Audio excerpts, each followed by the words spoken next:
Yo, what's going on, guys? Hopefully, you guys are having a great start to your November month. Um, Look, man, as we close out 2023, okay, in terms of the sport of boxing, 2023 has been probably the greatest or one of the greatest years that boxing has given us. The fighters have given us, right? Unfortunately, most of the fights were on pay per view. But there are those impeccable ones like Luis Neri versus Atsat, Joe Cordina versus Rakimov, Joe Cordina versus Eduardo Vasquez. There's been a lot of fights. Jaime Munguia, Sergey Derenchenko, Teofimo Lopez versus Josh Taylor. There's been a list of amazing fights that 2023 has been delivering, right? 2023 has been a great year. And unfortunately, man, as great of a year it's been, right? All it takes is one man to really just fuck boxing momentum going into 2024. This fight right here was amazing. Joe Cordina versus Eduardo Vasquez. If you guys have seen it or have not seen it, you either got an amazing fight and a great night of boxing, or you just missed out. That you guys got to watch this boxing fight. It was a beautiful fight. Joe Cordina is a great fighter. He's very fast, very strong, but he lost that night. Eduardo Vasquez pretty much damn near blocked every single one of his shots, his combination, his punches, and he just landed the better punches. You can tell it in Joe Cordina's facial features that he thought that he would get Eduardo Vasquez out of there, and you can see him putting on his best poker face of realizing that, man, this dude is tough. Eduardo Vasquez is the Juan Manuel Marquez of boxing in the sense that he gives you amazing fucking fights and never gets the decisions. That's Eduardo Vasquez. He beat Raymond Ford. And like Eduardo Vasquez said, Daddy Hearn is going to protect his fighters. This kid from Fort Worth, Dallas, Texas should be prospect of the year, and he should be a champion. Maybe even possibly fight of the year or fighter of the year. Eduardo Vasquez, ladies and gentlemen. This dude's an amazing fighter. If you guys did not watch this fight and missed it on DAZN, y'all got to get your DAZN subscription and watch this shit. An incredible fight. I can't show you everything. You guys got to do your own research and really be in tune, because everybody complains about bullshit fights like Francis Ngannou and Tyson Fury. Man, fuck that fight. And really, I care less about those two fighters, especially because it's a roadblock in terms of the great year that the sport of boxing has given us this year, right? Like in this coming up week, we got Shakur Stevenson versus Edwin de los Santos. Robson Conceição versus Emmanuel Navarrete. And everybody wants to talk Tyson Fury versus Francis Ngannou. That's what I hate about the Circus Act, all right? That everybody gives these clown show, everybody fucking time of their lives. But fighters like Joe Cordina and Eduardo Vasquez that really people relatively don't know are giving you amazing fucking fights of class, fucking skill, defense, impeccable punching. It's not clown shit. And anyway, man, going back to boxing in 2023, it's an amazing year. Again, we had Teofimo Lopez, Josh Taylor, Sergey Derenchenko versus Jaime Munguia. The list goes on of amazing fights that weren't on pay-per-view. That's basically like pay-per-view because, you still got to pay your DAZN and ESPN subscription, but it's not in addition, right? And then obviously you have your list of pay-per-view fights that you got between Errol Spence and Bud Crawford. And the fucking pompous, ignorant people like LeBron James are going to go out there on Twitter and be like, this is why I'm sick of boxing. And then you got all those little fucking internet trolls that be like, this is why UFC is better. Look, man, I dislike Tyson Fury with a passion, man. He destroyed the momentum of 2023. 2023 started amazing. Everybody forgets the nice up-and-comer, Rashidi Ellis, undefeated, and then he gets beat, dropped 3-4 times by Roman Villa. He fights Boots Ennis, and there's a new kid in the block at 147. Then we were going to get, Virgil Ortiz versus Iamonte Stanionis, and then Virgil Ortiz, fucking collapses and dies for a little bit. You know what I'm saying? Fucking on his third day, he resurrected, and boom, shock therapy. He's back up, and he's sometimes fighting sometime next year. Look, man, 2023 has been amazing, and it's ending amazing. And then, like in 2 weeks, we got David Benavidez versus Demetrius Andrade. They gave us Ryan Garcia versus Tank, Josh Taylor Teofimo Lopez, Devin Haney Lomachenko, and cocky motherfuckers, ignorant people like LeBron James that have a lot of stupid ass followers. They're gonna tell me to my face that this is why boxing is dead. I can't believe it. I can't believe it. And really, it rests on the hands of Tyson Fury for not giving us Alexander Usyk. He gave us fucking Francis Ngannou. Look, man, no disrespect to Francis Ngannou. He won that fight, but I did not want to see him fight Tyson Fury. I did not want him to cut in the line, right? And we have to pander to the ignorance, right? And to the casual state of mind of arguments of nonsense. Again, when there's fights like Cho Cordina versus Eduardo Vasquez, the Juan Manuel Marquez of this modern era that beats all of these fighters but never gets the decisions. Fighter of the year, upset of the year, new champion, Eddie Vasquez. Look, man, we got to still talk about Tyson Fury, unfortunately, and how he derailed the plans of Saudi Arabia, how we're no longer going to get the Alexander Usyk fight. And just like always, I get rudely interrupted. Give me a second, fellas.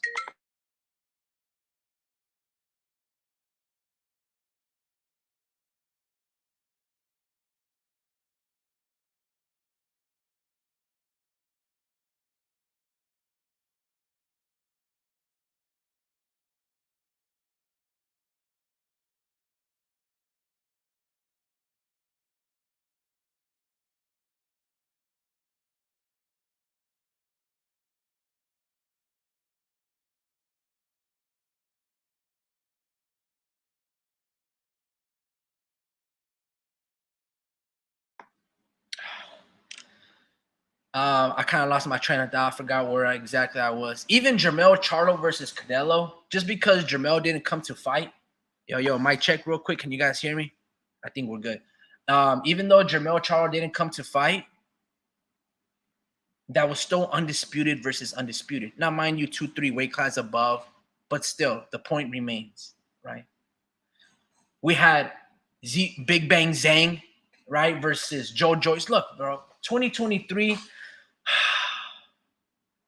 in terms of boxing, was amazing. Like 2013, Floyd Mayweather versus Canelo Alvarez, Adrian Broner versus Marcos Maidana.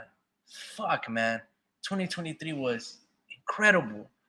Very joyful that I am because of it. Even Anthony Joshua fighting the fighters that he fought, except the Robert Helenius one, but even that kid from like Ohio, Jermaine Franklin.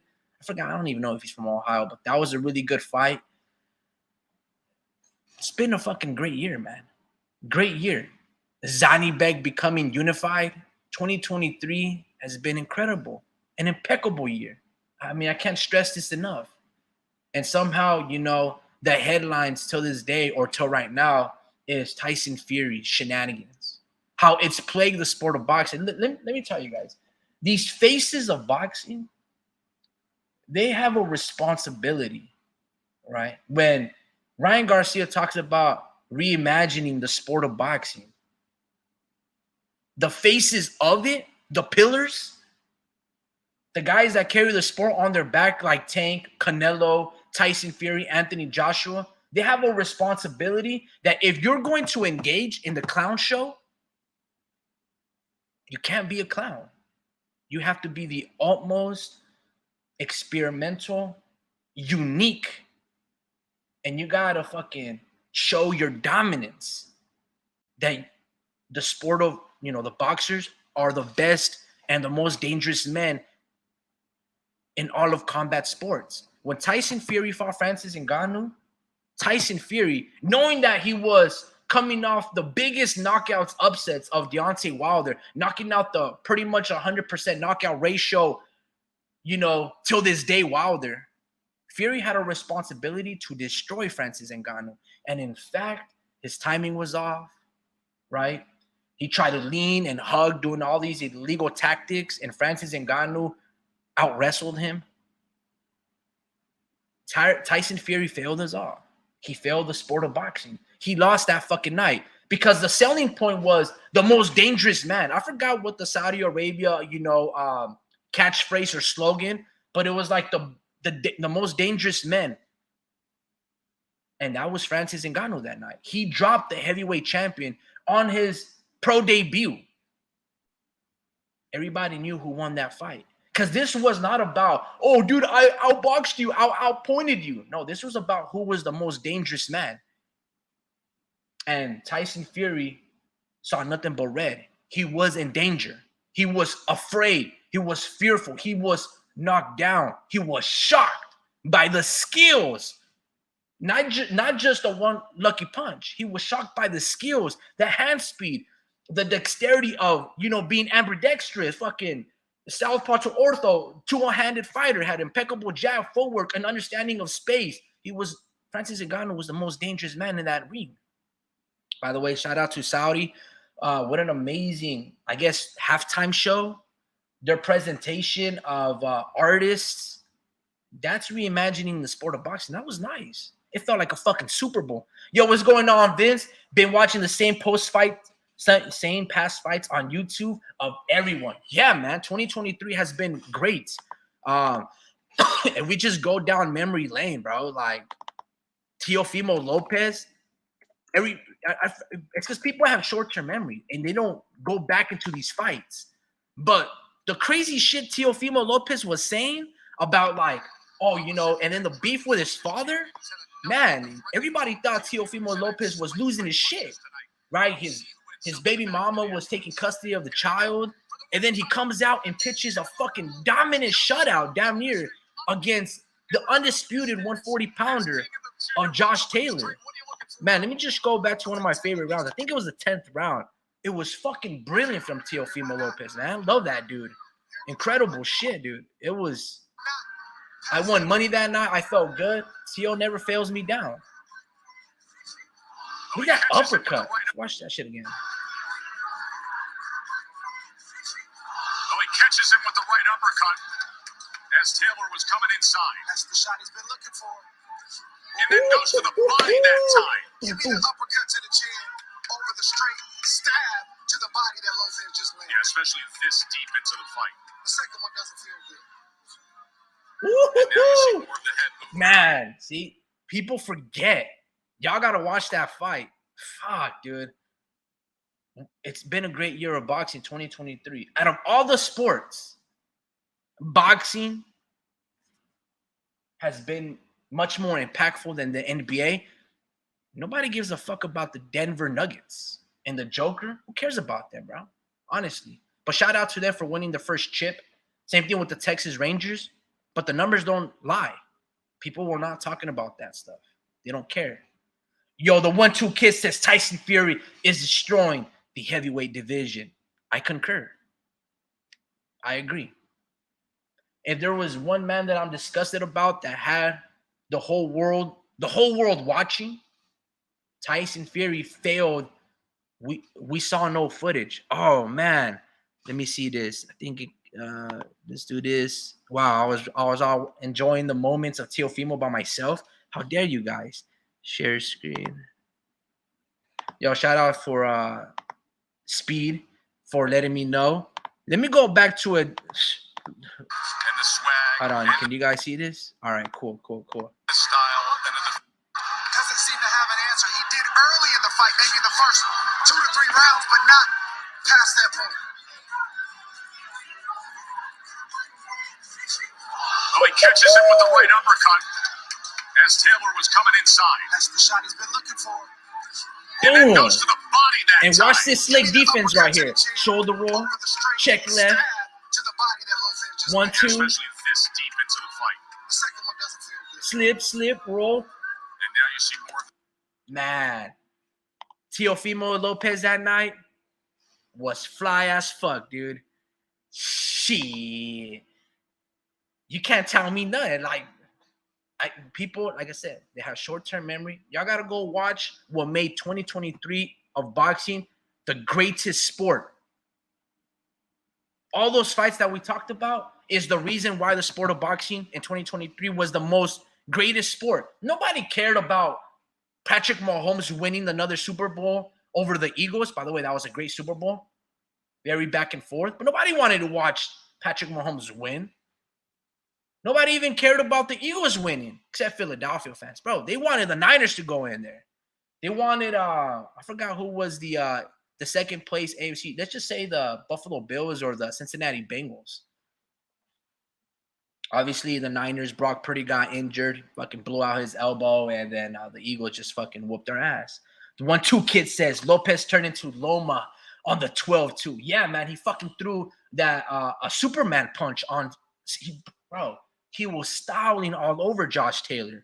Let me go back to that 12th round. Amazing. The head movement and the swag and the style and the on and Taylor's. He was close to knocking him out too. Look at, boom. See that everybody else does. There's the right uppercut again, Trey. Followed by a left hook to the body from Lopez. Lopez hears the clap and turns it on, and Taylor's hanging on.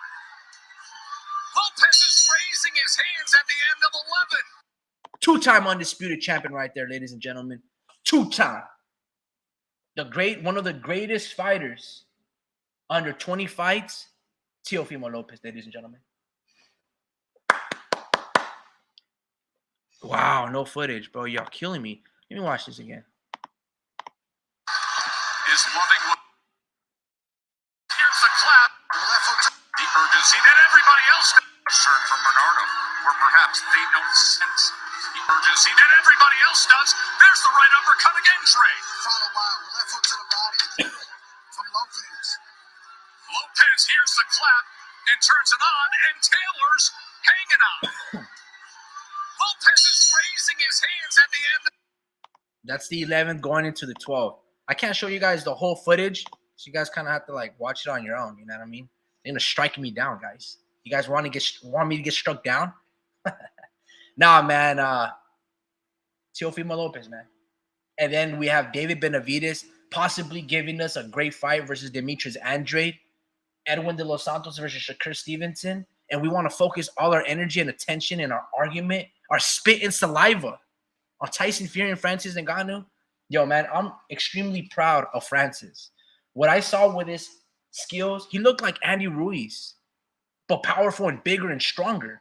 The way his counter-punching ability, fucking impeccable. Impeccable. It was, Jesus, man, what's going on? Look at her. He says, send me the link.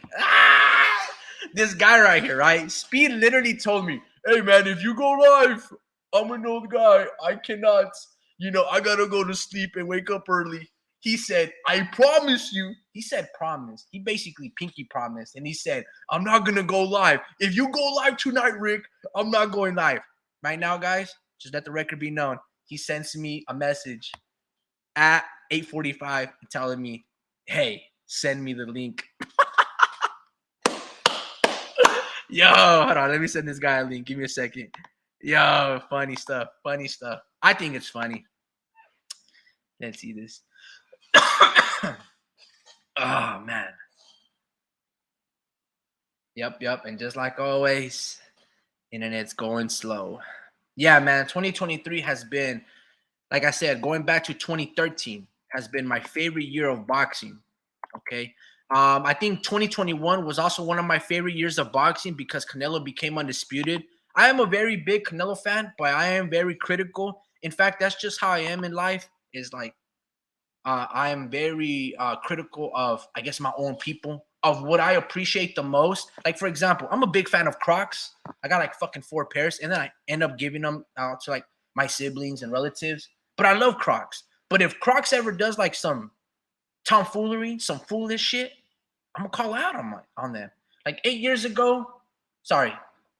years ago, a dope ass coach by the name of Coach Steven Zank, all right, used to when Iowa played offensive lineman, was like on the practice squad of the New England Patriots. Amazing football coach, right?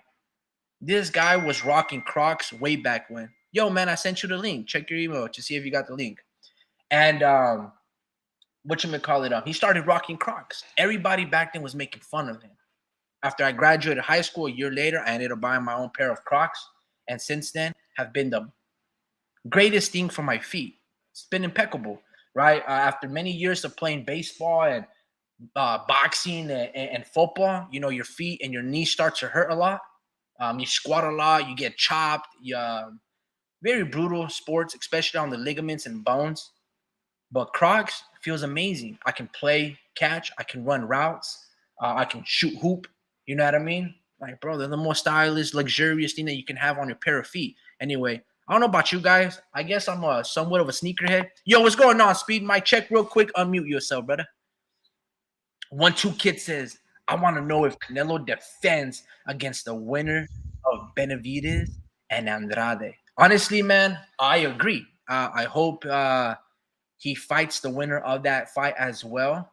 I don't really want to watch the Bivol fight unless Bivol comes down to 168 and Canelo agrees to fight him at 168. But again, I want to see Bivol versus Artur Beterbiev at 175 for undisputed. Yo, Speed, can you mic check real quick?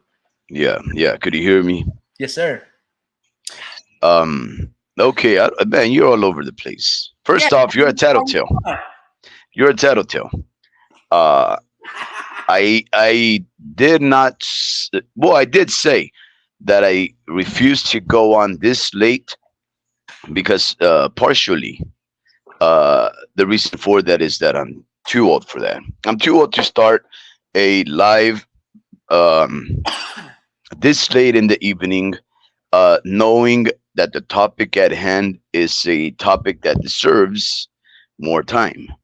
In your estimation, of course, you think the topic at hand does not deserve that much attention because you think we've addressed it uh, accordingly, and with making the arguments that you wanted to make. I disagree. I believe that every time we do have a live, we give it our best. We address as many of the topics as we can.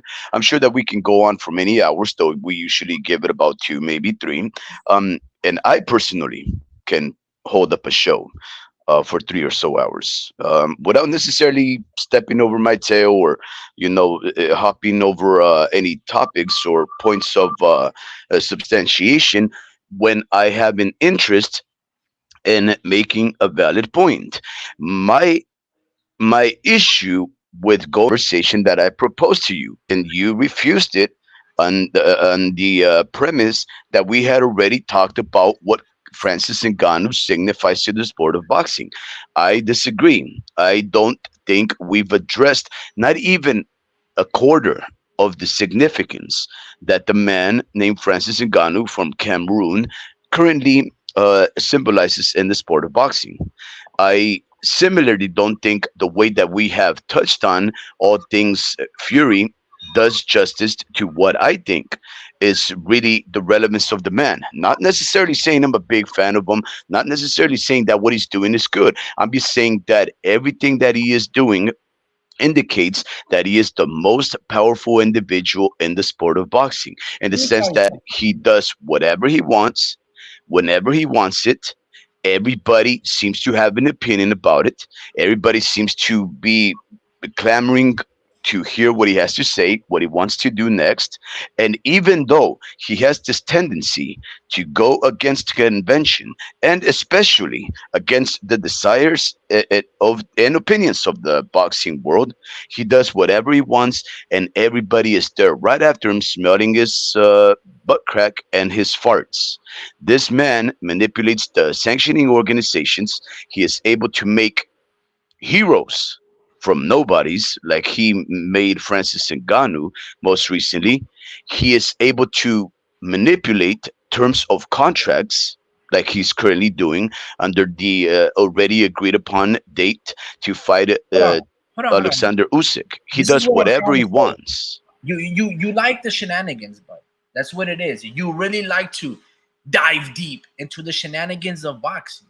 You want to be matchmaker. You want to be Woodward and Bernstein, like they were to the Washington Post, and you want a source that's named Deep Throat. You want to be Woodward and Bernstein in the sport of boxing. And see, that's the problem. You see, nobody cares about that extra stuff. You know what they care about? Gas not being $7. You can't that's what you want to talk about. You want to talk about, the covertness. The dude, who cares about Tyson Fury? No, you're wrong. I don't. First off, I don't know what gas prices have anything to do with the sport of boxing. Listen, Completely there's a this different amazing topic, fighter. right? Listen, hold on. Social economics and politics have nothing to do in the sport of boxing because the sport of boxing in and of itself is complex enough. We don't need to complicate it by trying to bring outside elements into this. And I'm That's not what you trying like to to say do. that I'm into the shenanigans just because I point them out. What I'm trying to tell you is you say none of these things matter. I Listen, say they the don't. complete opposite. Listen. They don't matter because I don't care about Tyson Fury, because check this out. Anything that he's really doing, if it's not fighting Usyk, it doesn't matter. We should not. We should just be like, look, bro, we're not gonna watch your shit until you fight Alexander Usyk, because in the meantime, there's actually significant things that actually matter in the sport of boxing. Would you agree that 2023 has been one of the greatest years that the sport of boxing has had? Yeah. Right. And not just for Showtime and other pay-per-views. I'm talking about even the zone. The amazing fights that they've put on, but Uh-huh. everybody wants to talk about the BS fights that the sport of boxing has given us. Top Rank had a great year, right? They gave us Devin Haney and Lomachenko. That's an amazing fight. Whether we didn't get the results that the masses wanted, we still got to witness it. I don't think that's something I disagree with. Showtime I don't even think it has anything to Showtime do with gave us this. Bud versus Aaron's Crawford. Bud Crawford versus Errol Spence, an amazing fight. Was Canelo and John Ryder earlier this year? Or was that last year? I don't really remember. But they also, Canelo gave us John Ryder. Shit, it might have been last year, honestly. Fuck. Damn, time flies. But But the homie Ricky, I The think, Zone had a great year with Joe Cordina. Bro, look at this. This is why I don't really care too much about Tyson Fury. He plays the sport of boxing. Let me screen share something real quick. Let me show you two fights that one man has had this year, right? Look at this, bro. Look at this.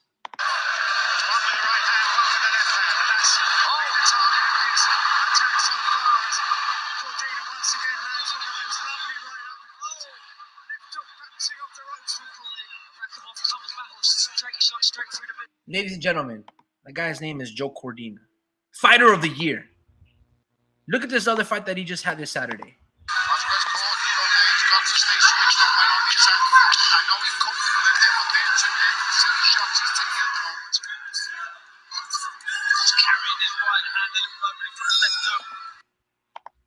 The heavyweight division will never give you fucking fights like that. Joe Cordina, ladies and gentlemen, fighter of the fucking year. It's not Devin Haney. It ain't Lomachenko. It ain't Canelo. It ain't Demetrius Andrade. It's Joe Cordina. the homie Ricky, I understand the angle that you're coming from, and I don't have any kind of disagreement with it. I feel the same way you do. The fact that the current state of boxing, especially in this year, and in fact, for the few years prior to this one, they've been excellent. If you follow the sport of boxing as closely and religiously as you and I do, yeah, you'll agree that we've been getting so many incredible matchups, so many opportunities to be fulfilled as a fan of this sport of boxing if you follow the sport attentively, not just the big casual affairs that are presented to us for the sake of entertainment or name recognition. I'm talking about if you follow the sport of boxing and you watch it, then you are able to draw a conclusion and say, yes, we're living in a new current golden age. and I understand that in your opinion, and in fact, in the eyes of many, the the fact that Tyson Fury fought a non-boxer who's never had a pro fight in his life as a boxer under the rules of Queensbury, that having looked bad as a result, Tyson Fury has damaged this individual who walked in weighing the heaviest he's ever done in his whole professional career, who talked about how he's trained the hardest he's ever done in his life, even more so than he's done for Wilder and any other of the fighters that he has, Jordan White included, that he somehow trained the toughest for a non-professional fighter. And Francis Ngannou, you guys slapped it up like soup. You guys slapped it up like soup, and then you guys not only said that this was a frivolous fight, and it should have been considered a frivolous fight because it was an exhibition, that you guys decide that this fight means nothing, but somehow everybody has an opinion about a fight that is reported to have sold less than 60,000 pay-per-views worldwide. Listen to what I'm trying to say here. Wait, worldwide or Tyson, just in the no, United States? 11,000. I'm one of those people, by the way. 11,000 Americans is reported to have purchased. And it makes sense, homie Ricky. We'll talk about it. 11,000 households are reported to have purchased Francis Ngannou versus Luke Fury. The rest, 50,000 or so, worldwide. And that, of course, includes the United Kingdom, Canada, Ireland, and all the other countries. In other words, what I'm trying to tell you, and if you follow all of these other YouTube channels dedicated to the sport of boxing, everybody is talking about this fight that apparently no one else besides 59,999 other people besides myself and those that were in my household watched. Can you believe that a fight that everybody was critiquing, that meant nothing, on a man that everybody apparently hates, and Luke Fury, somehow got so many views that everybody's making money off of it, going live and talking their 2 cents, adding them up there for a fight that meant nothing? This is what I'm trying to say. Tyson Fury is an individual that puts up a stinker. Everybody goes up in arms about it. All these famous people, like, again, what is it? This LeBron James guy of yours, who probably stole the fight, right? He stole Bro, that this. guy's a millionaire. He's not gonna steal fights. Oh, that's how they become millionaires. You have No, to learn how to play the game, right? look, man. So, so what I'm trying to tell you, homie Ricky, that you actually think the sport of boxing took a black guy, uh, or in your opinion, and in the opinions of others, it's taken a black eye. You find it unfair, and they find it fair, of course, that the sport of boxing is taking a black eye because Tyson Fury, an overweight, heavyweight fighter who's the tallest, longest, most experienced, and heaviest of all heavyweights currently, that he somehow put up a mediocre performance against a novice, which he still ended up winning, by the way, officially, right? And somehow that's supposed to affect the sport of boxing in a negative light. That's what I'm trying to say. The power of Tyson Fury as the most powerful individual in the sport. I'm just trying to prove that to you. No, listen to me. Listen to me. I understand what you're saying. It's a very interesting point.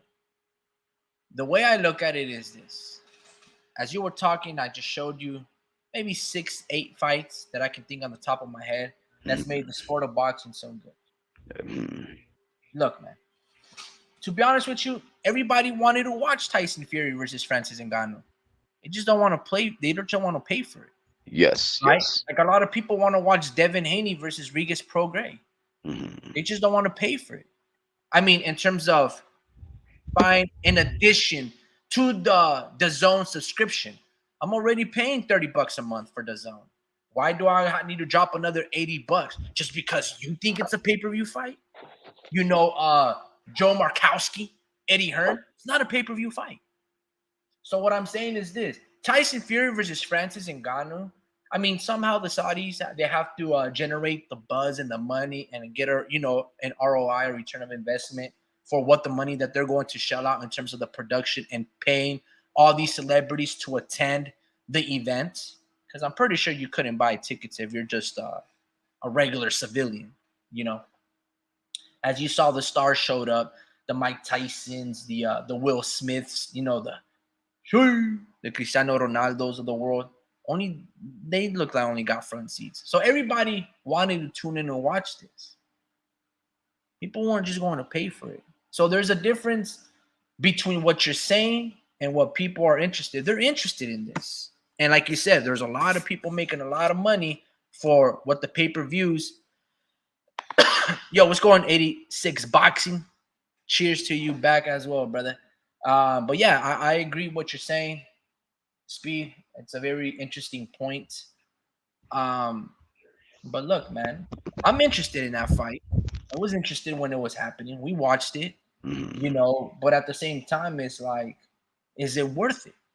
Is it worth paying an addition?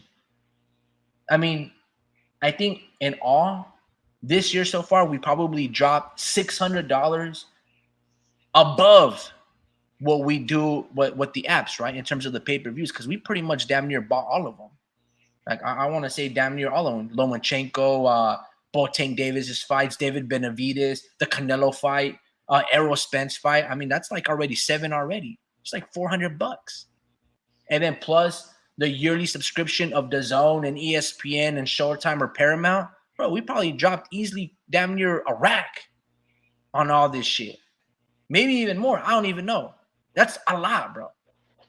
So I want to watch and I want to support, but it's just like, it's excessive.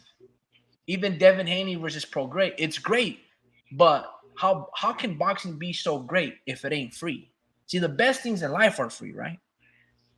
Like most of all, like for example, if I go to a restaurant, they damn near charge me 15, $20 for a fucking beer.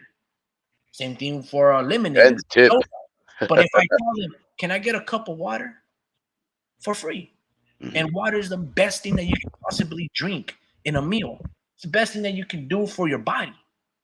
But it's crazy how the best things in life essentially are free, not pay-per-views. The fights that I just showed you, I wouldn't say that they're free because you have to still pay for their subscription. Yeah. But they weren't on pay-per-view, and they were better than every single one of the fights that were on pay-per-view this year.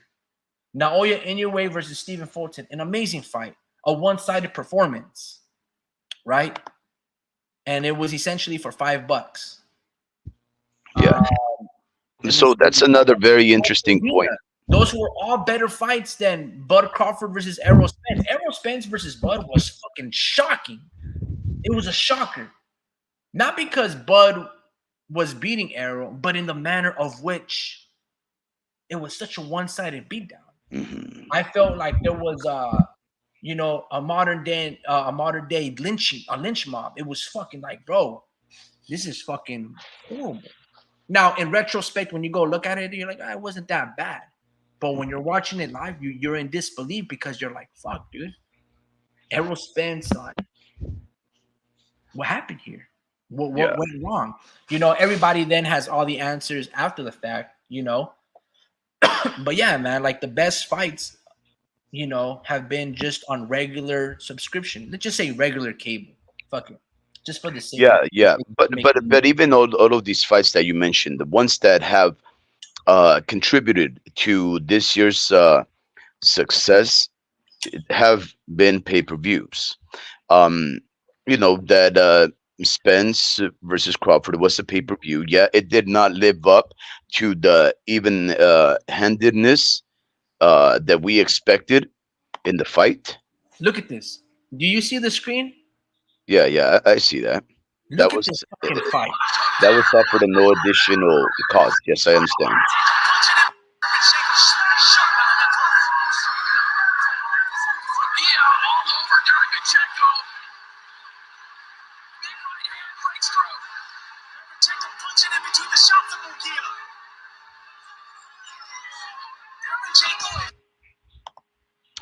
the Tyson Fury don't fight like that. yeah, no, Tyson Fury does not fight Deontay like that. Wilder don't fight like that. And No I fucking understand heavyweight fights like that, bro. what well, Alexander Usyk sort of fights like that. What fight? Um, the, but all of them. He outclasses his. Alexander Usyk does not have body combination punching. Look, if Alexander It's Usyk wants to just step one, it up, two all punches, you have to full do is look angle, at round forward, 10, circling, boom, boom, boom, one, two, circling. run, Fucking go body back punching. to round You can't 10 get up and with a 11. fucking body. Go That's round. fine. I think go round to round 10, 11, and 12 of the first Anthony Joshua fight when he goes into his third gear, and then you'll see that this guy can just start. But at the end of the day, homie Ricky, that's neither here nor there. Because I'm not trying to belittle any of these fights, right? These fights should not be negatively impacted as a whole, as What a I am sport trying to of say, boxing, because some ignorant non-boxer like LeBron James decides to pass a global, all-encompassing judgment on the sport because of a heavyweight, undisciplined boxer, right? So I understand that, but let me just give you a quick recap. Uh, the homie Ricky, of all the things that Tyson Fury has been able to get away with recently. we already First off, talked about this. we have to harken back a year, almost a year and a half now, when uh, if Tyson Fury, not Francis Ngannou, Tyson Fury started to talk about a crossover fight with Francis Ngannou. Mind you, it harkens back to a year and a half when Francis Ngannou had some kind of a dispute with the UFC's Dana White. He was the undisputed heavyweight champion, and Dana White is in the UFC contracts. That's a whole in and story in and of itself, right? But it boils down to this: if you're a champion and you win a fight, uh, Dana White has dibs on whether he extends your contract or not, right? If you lose, obviously he can definitely not extend your contract, but that's a lot of influence, right? But so when Francis Ngannou was the heavyweight champion, he was trying to negotiate some rights against Dana White. Dana White, of course, is a hardball player. Nobody tells him what to do. So they came to this impasse. Dana White refused to give him his shot at the fight. He rested him off, and they didn't renew his contract. He walked away undefeated as a champion. Francis Ngannou did, and he signed with the PFL about a year after that, a year and a half almost. And he's going to be having his very first fight with the PFL in the beginning of next year, 2024. Now, in all of this time, Tyson Fury understands that Francis Ngannou is this big, heavy fighter who resembles one of his nemesis, which is Deontay Wilder. He's a black, strong champion fighter, and he Tyson Fury is smart enough to understand the whole dynamic, the good versus the bad, saying he wants to take 4-ounce gloves, which is, if I'm not mistaken, typically what they use in MMA, right? He wants to fight under boxing rules, and he's reaching out to Francis Ngannou to do that. Now, he himself calls it an exhibition fight, but if you understand what's going on, if you put smaller gloves in Queensbury boxing rules, basically the oldest rules for boxing in the boxing's history, if you do that, you're basically saying this cannot be an exhibition fight because we are too big and too strong of men for these punches, especially with these very small gloves, to not leave a lasting effect, right? But he starts picking the curiosity of individuals. Nobody really takes it too much serious because there's all this demand for Tyson Fury to fight Alexander Usyk. There's still in negotiations. Latest heavyweight champions of the current era face each other to see who comes out on top. Now, Anthony Joshua, Deontay Wilder, Tyson Fury are used to seeing the millions by the tens and maybe even in the hundreds, right? Alexander Usyk, he's barely just started to come into the multi millions as a fighting champion. Nonetheless, Saudi Arabia is offering 500 million, from what is reported, to have all of these men fight. The homie Ricky, the whole world of boxing starts clamoring for this fight. They see the potential of these fights actually becoming a reality, where all of these other promotions, Eddie Hearn and Matchroom, Queensbury and Frank Warren, Bob Arum, Top Rank, all of these guys cannot see eye to eye because everybody's trying to play hardball. Guess what? An intermediary of an unlimited, a provider of unlimited funds is promising to make all of their realities, their financial realities, met, and allow us, the boxing fans, to see these fights happen. Now, up until recently, it was still part of the deal, right? But then all of a sudden, everything went radio silence. Nowhere in sight was there this extension of this contract to further see these four-man fight. Nobody really can pinpoint the moment when Saudi Arabia decided that they could not wait on these fighters to make up their mind, right? And little by little, you started to see hints that that offer was no longer on the table. First off, Eddie Hearn starts mentioning that negotiations with Deontay Wilder and Anthony Joshua aren't going very well, even though they have no excuse for it, because guess what? They're supposed to get paid multi-millions to fight each other. Alexander Usyk and Tyson Fury are supposed to fight each other, right? Or something to that effect. And these talks were supposed to slow down.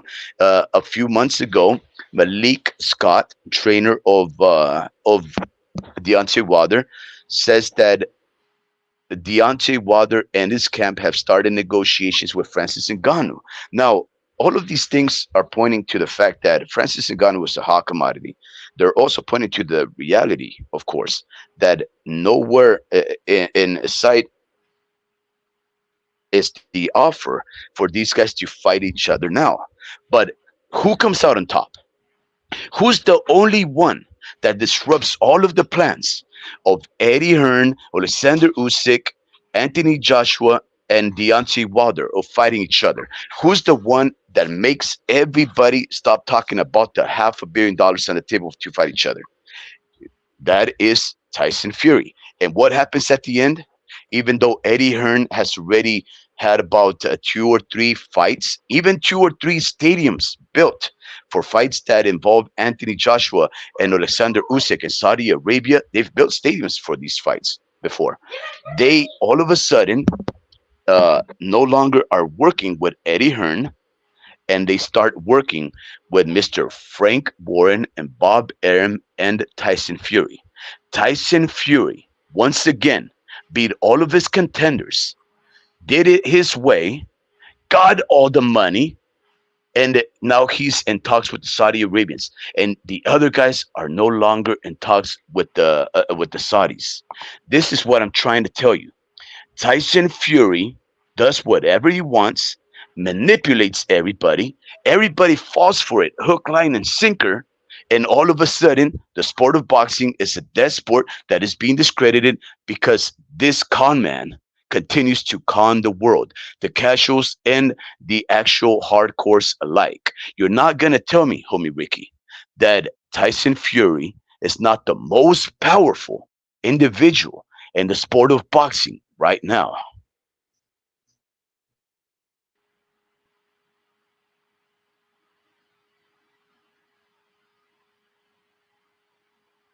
Not too sure if any of that makes sense to you, homie Ricky. Yeah, no, it does. I'm just listening. Yeah. So again, I don't know if anybody grabs the concept of how powerful what I'm trying to the things that I'm trying to state to you is. Eddie Hearn is chummy chummy with the Saudi Arabians. The Saudis have built stadiums to host Anthony Joshua fights, Alexander Usyk fights. They build them. I'm not too sure if you guys followed geopolitics, the finances of the world, or otherwise. But if you all know, Saudi Arabia is one of the wealthiest countries in the world. And right now, they've currently been investing heavily in the sport of boxing and in a lot of other sports in general, including golf. They've been buying a lot of golf rights because they want Saudi Arabia, especially Riyadh, to become the next Las Vegas. They want it to be a hub for all things entertainment. And one of their very first examples of how great in magnitude their events will be is this fight that just happened a week or two ago with Francis Ngannou and Luke Fury. They went all out, bringing all of these artists, hip hoppers, dancers from all parts of the world to basically put up an exhibition fight involving two very popular individuals and a lot of popular current artists. Now, I think it was a success because if you're an outsider and you look at all the people that are congregated in this stadium that they built, because it was a two-part stadium, right? There was a little one and the big one. Basically, you see the stadium full of the biggest artists, the biggest sportsmen of the world. If you're a fan of any sport, you're gonna want to be there because you're gonna run into Manny Pacquiao, uh, McGregor. You're gonna run into, well, you nobody will really run into Mayweather because he ended up purchasing a suite, renting out a suite, so he had his own VIP area. But Ronaldo, Evander Holyfield, Mike Tyson, all of the greats that you can think of that are currently with us, they were all there. We had Mexican champions, African American champions. There was so many people. It would have been a dream if you ran into any of them right there. This is how far out the Saudis went to basically invest in this beloved sport of ours, and I thank them for that. But when they build a stadium, they hire people from all over the world, from what I've been told. And because of the extreme weather and the perilous working conditions, a lot of people meet their doom while building these stadiums. So they contract a lot of work. Now, this has nothing to do with the sport, and I don't necessarily care about it. But what I'm trying to tell you is this: a lot of lives go into building a stadium for these type of fighters. So they take themselves seriously, and they take these artists, these fighters seriously, and we should take these fights seriously because a lot of people are working behind the scenes to make these displays of pugilism successful and something that will pique our curiosity and sate our violence. Now, I think they've done it, but what does it mean when the Saudis decide to disrupt the negotiations and no longer deal with their former partners? Partners that, by the way, they've provided great fights for them before. They've been very courteous. They've had successful fight being sold, like Anthony Joshua, Alexander Usyk, in matchroom working with the Saudis. They've done that for 3 years. All of a sudden, they're not part of those deals anymore. It's Tyson Fury, the guy who's never worked with them before, and when he did, he put up a stinker. I'm trying to just paint this picture of how influential, and I'm not unable to understand why, how influential Tyson Fury is. Tyson Fury, who, believe it or not, this fight was supposed to be an exhibition. So this means it does not go on the record. But guess what happened? The WBC sanctioned it. Queensbury, well, the British Board of Boxing, they actually sanctioned it as a professional fight that would go on their record for both Francis Ngannou and Tyson Fury. Now, I want you to see if you can make that make sense. this fight, that is an exhibition, because it is an exhibition, is officially considered a win for Tyson Fury and a loss for Francis Ngannou, which means that the British Board of Boxing, they allowed, and also the WBC, the World Boxing, the WBC, they basically allowed Francis Ngannou to cut the line and have a shot at a champion. But here's the thing, though: even if he had won, there is no such thing as a championship fight fought in 10 rounds. So what I'm trying to tell you is, Luke Tyson Fury allows these, it basically makes all of these players corruptible. You see, he is exposing the corruption of the sport. He is exposing the corruption of Mauricio Suleiman at the WBC. He's also displaying how corrupt the BBBOC is in the UK for sanctioning a fight that was supposed to be an exhibition, but is now an official point on one of the records. All of these things, the homie Ricky, is part of the shenanigans that Tyson Fury allows others to make on his behalf. He disrupts contracts. He steals the money from the other fighters. They have no shot at getting that money back, but he does. He's writing into contracts rematch clauses. Can you believe there was a rematch clause for Francis Ngannou? Now let me ask you something, homie Ricky. If Francis Ngannou had gotten the win on Tyson Fury, which I believe he did, not officially, but still, if he had won, what would have happened? Was he gonna take Francis Ngannou immediate rematch? Was that part of the contract? And what would that have done for the negotiated fight that he already had for December the 23rd or so with Alexander Usyk? Was he going to violate the terms of that contractual obligation to fight Francis Ngannou? He'd already messed with Alexander Usyk most recently. He had a date penciled in. How do you pencil in a fight date when you're having a fight just about a month and a half before that one with this fighter and Francis Ngannou, not knowing what the conclusion to that fight will be, not knowing if you're actually going to get beat up? Well, here's the thing, homie Ricky, you're not supposed to get beat up in an exhibition fight. And furthermore, you're not supposed to get beat up by a guy who's never fought as a boxer professionally. You see what I'm saying? So we know, if we put all of these things together, we know that Tyson Fury was not really taking this fight seriously.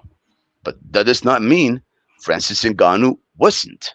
He absolutely was. That's why he fought as valiantly and as skillfully, and that success of that work effort showed in the facial features of Tyson Fury and in his comportment and demeanor as he walked away hurriedly without answering questions or having a post-fight.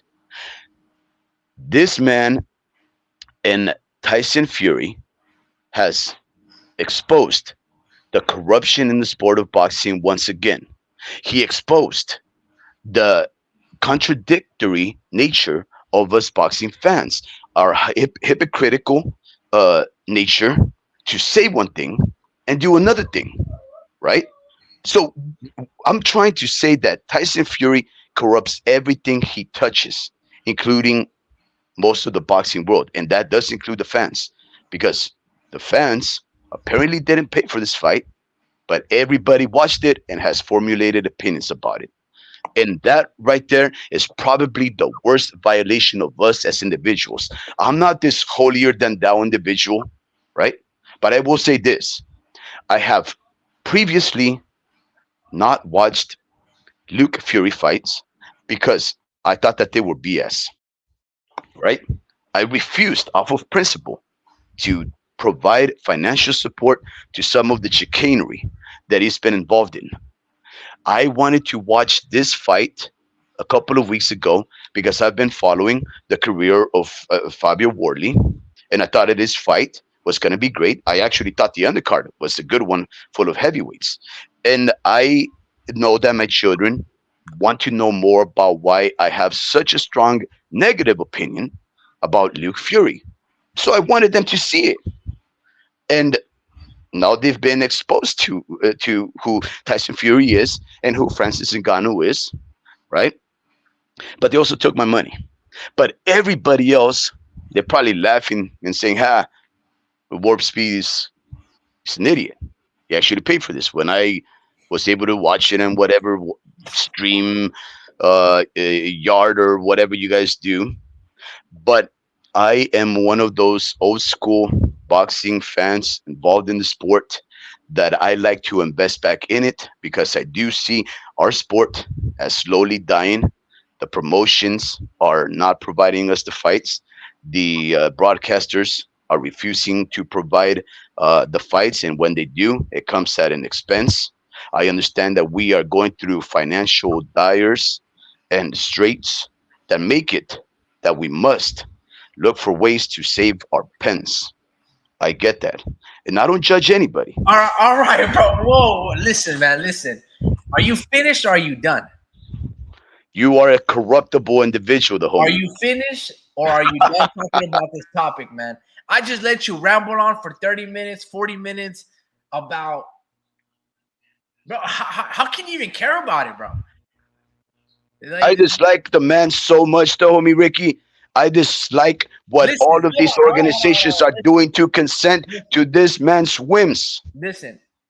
I don't care about Tyson Fury. I don't care about Tyson Fury. The minute he didn't want to fight Usyk, I don't care about Tyson Fury. I don't care about Bivol or Artur Beterbiev if they're not fighting one another.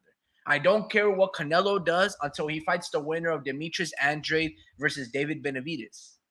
Okay, you dude, listen. It's just good to hear silence, bro. I just heard you ramble on about every single decision and the impact and the ramifications and how Tyson Fury has the whole world of combat sports on the tip of his finger. Like, listen, bro. Who cares about Tyson Fury? Who cares about this guy, right? Tyson Fury is like the Kim Kardashian, okay? She made a lousy ass porn video, right? Lousy, horrible. Everything was boring. The camera angles were boring. It was boring. But yet somehow she's able to sit down with the most credible people that have made a lot of the best designed clothing, get dope ass Sketcher brand deals, marry a badass music producer in Kanye West who dropped one of the best albums, right? Has a great catalog of history, and this D minus porn actress, this D minus fighter, Tyson Fury, like Kim Kardashian, gets all the credit and all the access. Where, like you said, the more quote unquote credible establishments change all the rules just to be next to this horrible, I don't know, athlete, unscrupulous person in Tyson Fury. The BBOC changes all its rules and on the minute on the fly and be like, yo, just put it on its official record when it was just like you said, an exhibition. Mhm. Same thing with Kim Kardashian. She gets access to the gallon, all these things, because as Vince says, she's got a diaper butt. And it's not like something where she worked extremely hard for that butt. Had this chick benched and squatted like 2 plates, is out there doing the reps, then you'd be like, bro, this chick is fucking dope. Mhm. This chick is actually putting it out on the line. But she doesn't. You know what I'm saying? Like, bruh, like this is crazy. This is the world we live in, where Mhm. we have such credible, amazing, I don't know, actresses. Yet Kim Kardashian has the world of social media at the pulse. Same thing with Tyson Fury. As we've had an amazing run of 2023, instead of LeBron James shining light on Joe Cordina, Eduardo Vasquez, they just focus on the fuckery. Mhm. Okay, this is what I'm trying to talk about. The humans, man. It's like I'm not a part of this planet. This is why I don't like talking about boxing. This is the motivation that I'm just like, bro. I used to talk about this 10 years ago. I stopped. I don't even know why I came back to talk about this horrible business and business fighters and all this shit. I just don't care. All right. So about Tyson Fury is I'll watch it. I'm not gonna comment about it. I don't even want to talk a video about it. I'll give it 5 minutes of my life and just move on to like simplicity, simple things like drinking water, taking a poop. You know what I'm saying? Like, man, I don't care, bro. No disrespect. It looks like you've done your research. It was an amazing presentation. It was so elegantly, the way you exposed it. It was fantastic. Like I said, you want to be the Woodward of Bernstein, like the Washington Post of boxing, and that's fine. I just don't have time to dive in so much energy of myself to Tyson Fury. He's not that big of a thinker. In fact, Francis Ngannou, like you said, he stole it from Deontay Wilder. Wilder was the one that wanted to fight Francis. Francis, I don't know what happened between those negotiations that he opted out, or Tyson Fury just snatched Francis from Wilder, and he ended up getting that thing. You know what I'm saying? It's not like Tyson Fury is innovative. You know what I'm saying? His next projection of career will probably be in the WWE, but he's gonna be a lousy one. He'll probably be, hey, I'm fucking 7'5" and I'll fucking choke slam you like Umaga or the next big show. But can he do a fucking backflip off the turnbuckle and break ladders like Logan Paul? Probably not. Like, bro, who cares? No disrespect to your research and what you just spewed out. It was fantastic, but again, bro, he's a Yeah. Kim So Kardashian of boxing, and I don't care about her. Like I don't care about him. yeah, well, I guess I'm just trying to uh I don't, you know me, I don't care about Tyson Fury. You I talked about for an actually, hour. I dislike what he does and what he means to the sport. Um, It doesn't mean nothing until well, he fights uh, ho- Alexander Usyk. No disrespect to but see, Deontay so Wilder. let's start there Hold on, because hold on, it's hold only on. No gonna get worse. disrespect. Hold on. No disrespect to Deontay Wilder. The whole world knows his limitations, but he has that punch. But he fucking sucks as a fighter. He has no inside game. He doesn't attack the body. Fucking Deontay Wilder is as basic comes, right? But he's got that right hand, Alabama slammer, fucking Thor's hammer. Like he's amazing just because of that power, right? Same thing with Ryan Garcia. Everybody knows his fucking flaws, but he's got that check left hook, hit you to the body, to the face, you'll drop your ass. But everything else is just like, oh, dude, you not study the arts of fighting, of combat? No. So no disrespect, but that's where Tyson Fury gets all his love and charm by beating essentially a mediocre heavyweight that has a 90%, 99% knockout ratio, which is amazing, by the way. I'm not trying to downplay like the ability to knock out another man unconscious. It's not an easy thing to do, and Deontay Wilder did it at his best. But Mhm. again, that's what Fury is known for, beating Wilder. Yeah, but even that right there, homie Ricky, even that right there is another evidence of how Tyson Fury is able to manipulate and deceive. Some people actually consider him the greatest heavyweight currently, and he is lineal champion, all because he fought a older Vladimir Klitschko, and one of the most boring heavyweight fights I've personally ever seen, and because he beat a very powerful knockout artist, although very limited in his skill Yeah, set, Deontay Wilder. He is those are able a to great. Those convince. are great accomplishments. I'm not trying to shit on No, what he who does in cares terms about the of who he accomplishments? beat. I'm What I'm trying to tell you basically how. trying to say is this: there's a new player in town. He's not necessarily new. He's been around the block, done Mhm. amazing things at cruiserweight before he went on to heavyweights, and Alexander Usyk, and everybody and their mama wanted to watch that fight, Fury versus Usyk. Okay, and guess what? Now I really don't want to see Fury ever get the opportunity of beating Alexander Usyk. In case he does, I don't think he will. I would favor Usyk, but this is Oh, boxing. that's This guy interesting. is 6'11" or whatever's. You Uh-huh. know, I don't want him to be somebody that is credible. I don't want Tyson Fury to have the opportunity to be a credible fighter that has done justice into his career and fought the tough fights. Like, Whoa, whoa, whoa, whoa, hold whoa, on, hold whoa, on. whoa, whoa. This is what I'm trying to say. If Tyson Fury wants to Why be the not? Kim Kardashian of whatever it is of his respective sport, then that's what it is. Go fight your exhibition fights. Go fight Logan Paul, and let the real fighters fucking fight real men and real Wait, fighters. homie Ricky, are you saying that because of the way that Tyson Fury moves and manipulates, that you would not want to see an undisputed heavyweight champion, the first undisputed fight in the four belt era in history? I mean, the last undisputed heavyweight fight was over 30 years ago, if I'm not mistaken. It involved Mike Tyson over 30 years ago. The No, maybe way I even look closer at it, to.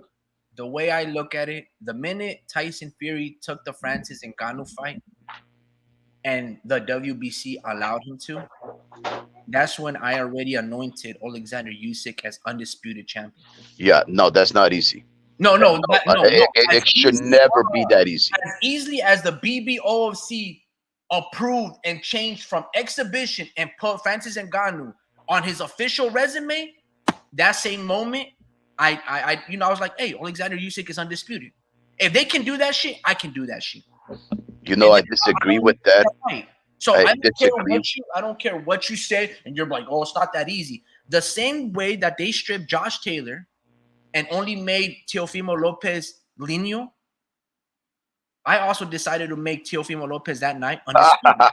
Yeah, well, you know what? Because I decided to identify as Superman, That's bro. the reality. Because there's certain fighters like Joe Cordina, after the first round knockout of that Japanese fighter Okawa or something like that, the Okinawa. IBF stripped Joe Cordina, and Joe Cordina had to go fight not Ergashev. He would need to go fight Rakimov, and he gave you an amazing fight.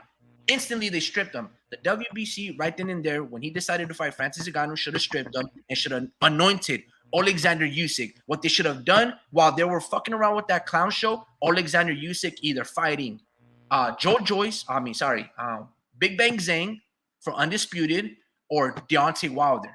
People that actually have gone and done their sport proper and not engage in the fuckery until you retire.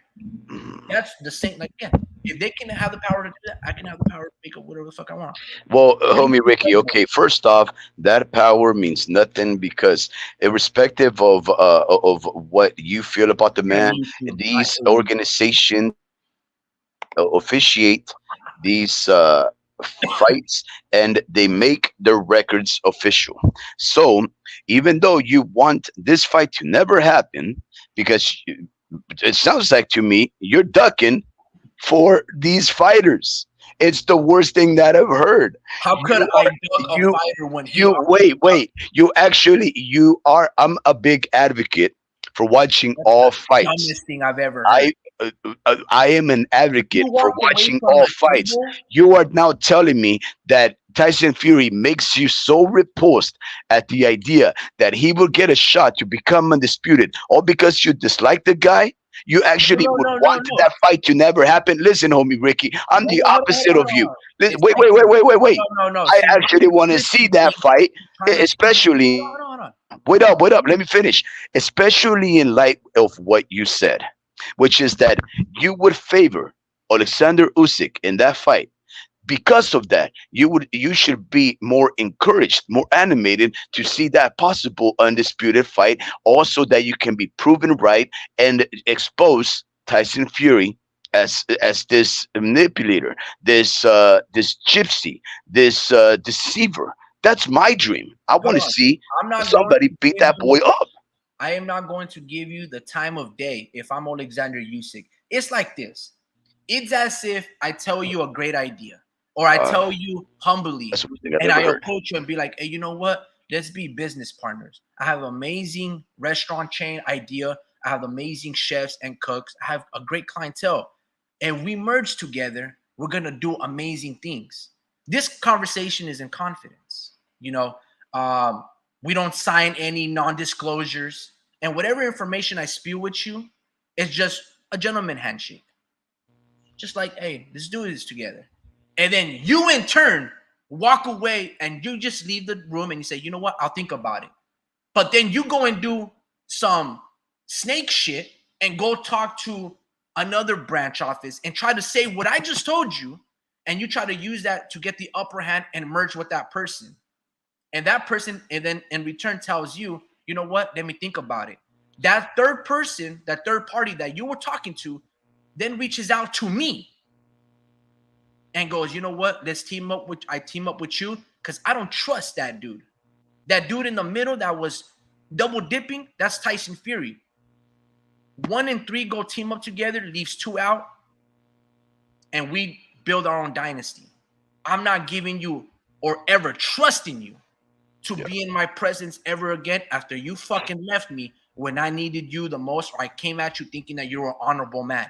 The minute you showed me something else, Listen, homie Ricky. I fuck with you. Hold on. So that's that aspect of it. Okay? So if I'm Alexander Usyk, if I'm reputable, I'm not gonna tarnish my reputation with somebody that's done dirt.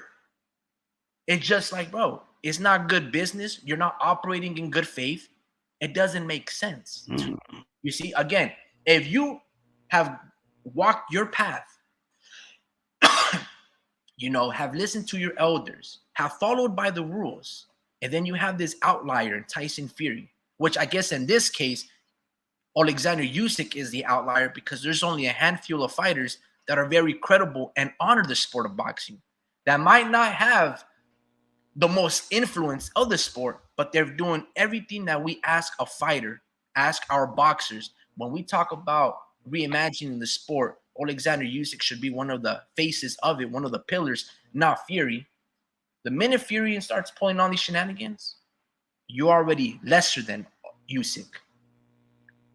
Listen, homie Ricky, I get all of that, But wait, but let's just do something. you get that. No, I don't think you No, get that. this is the fact I of the don't matter. think you do get that because you That's tried great. to That's spin. great that you Oh, don't it think. sounds like you're That's joking. great. It's like, That's no, great I that you want don't to think fight I you. do. No. See, this That's is great that you think I don't. But here's the dichotomy, and I think You maybe don't you forget. understand. I think you really forget Bro. how You don't corrupted this understand. sport is. Well, you just talk, bro. What are you talking about? You're I telling me I literally don't know talked for what you're 50 talking about. minutes You're gonna go on. uninterrupted. Listen, you want to go on for 5 or 10 minutes trying to prove that I don't know what you're talking about. And what I'm just gonna bring you back. I'm just gonna bring you back into the fold. I'm just gonna hit you again with the reality of our sport, right? The dichotomy of our sport of boxing is that it is supposed to be, and it is actually regarded and perceived by many to be a gentlemanly sport. It is a sport that you never hit a man when he's down. It is a sport that you are able to show some animosity to your opponent, but at the end of the day, you can go over there, shake hands, hug the guy, and say, "Good job." Even though he may have beaten you or you beat him, it has the impression that this is a gentleman's sport. But the dichotomy of it, it always has been, homie Ricky, is that it is a sport influenced by shady characters, corruptible men that hide behind closed doors with manipulations and other kind of machinations for certain outcomes, right? It is a sport riddled with corruption, and yet we expect it to be a sport that we conduct ourselves like gentlemen and gentlewomen. And that is the economy of the sport. So Alexander Usyk is smart enough to know he's doing it for two things. One, he's doing it for legacy. So for that, he has to fight all the comers, including the champions, whether he likes them or not, whether he likes how they move or not in the sport of boxing. That's Alexander Usyk trying to chase after the fourth belt so that he could become a two-time undisputed fighter. Right? He doesn't care.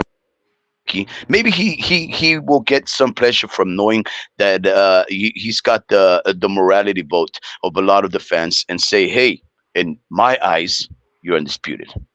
In his eyes, he'd be like, you know what? That's okay, but I need to see that fourth belt so that there's no question. So I'm gonna fight that guy. Secondly, he's also doing it for the other reason why a lot of these fighters take themselves seriously as professionals, which is remuneration. He wants to get paid, and no other fight promises the most money at this current juncture in his professional career than a Luke Tyson Fury fight. So he's doing it for the two rightful things that any fighter should do it, and he's doing it in the right order. First, legacy, because you're never promised any money in this corruptible sport. And secondly, money. But now he's also doing it for a third reason, which is basically he understands the dichotomy of the sport, homie Ricky. He understands that one of the things you have to do is maneuver within the obstacles and the obstructions presented to you in corruptible organizations and other forms of manipulation, whether by the promoters, the managers, the fighters themselves.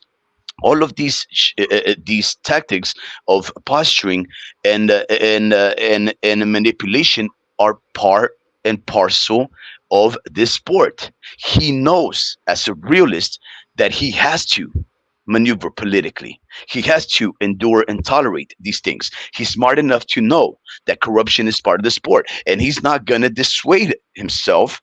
He's not going to allow that to be dissuaded from seeking out legacy. So he's doing the right thing by denying what you want. Now, this here means that he expects a December 23rd fight against Tyson Fury, right?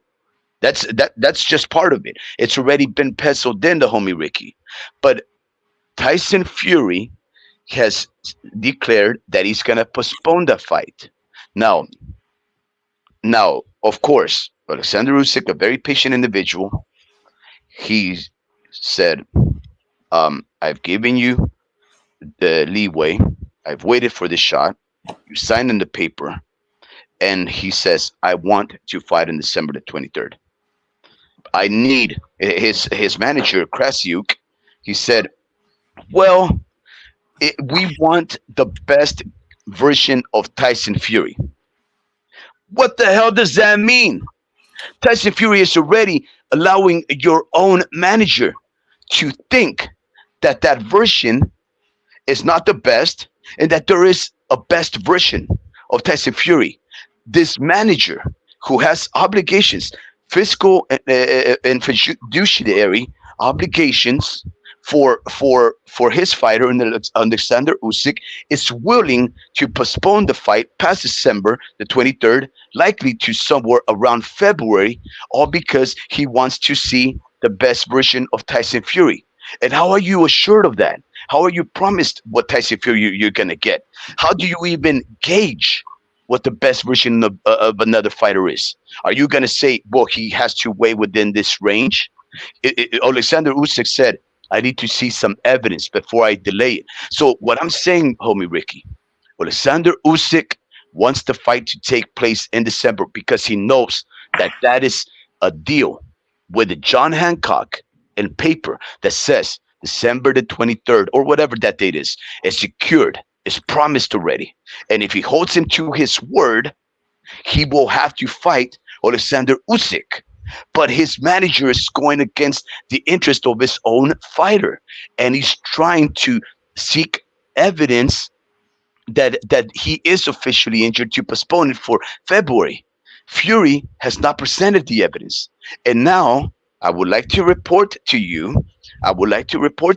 That it seems that they are actually gonna go on and delay this fight, uh, as reported by Boxing News 24 on yesterday's date, the 5th of November, current year 2023, 2023, a year of the Lord.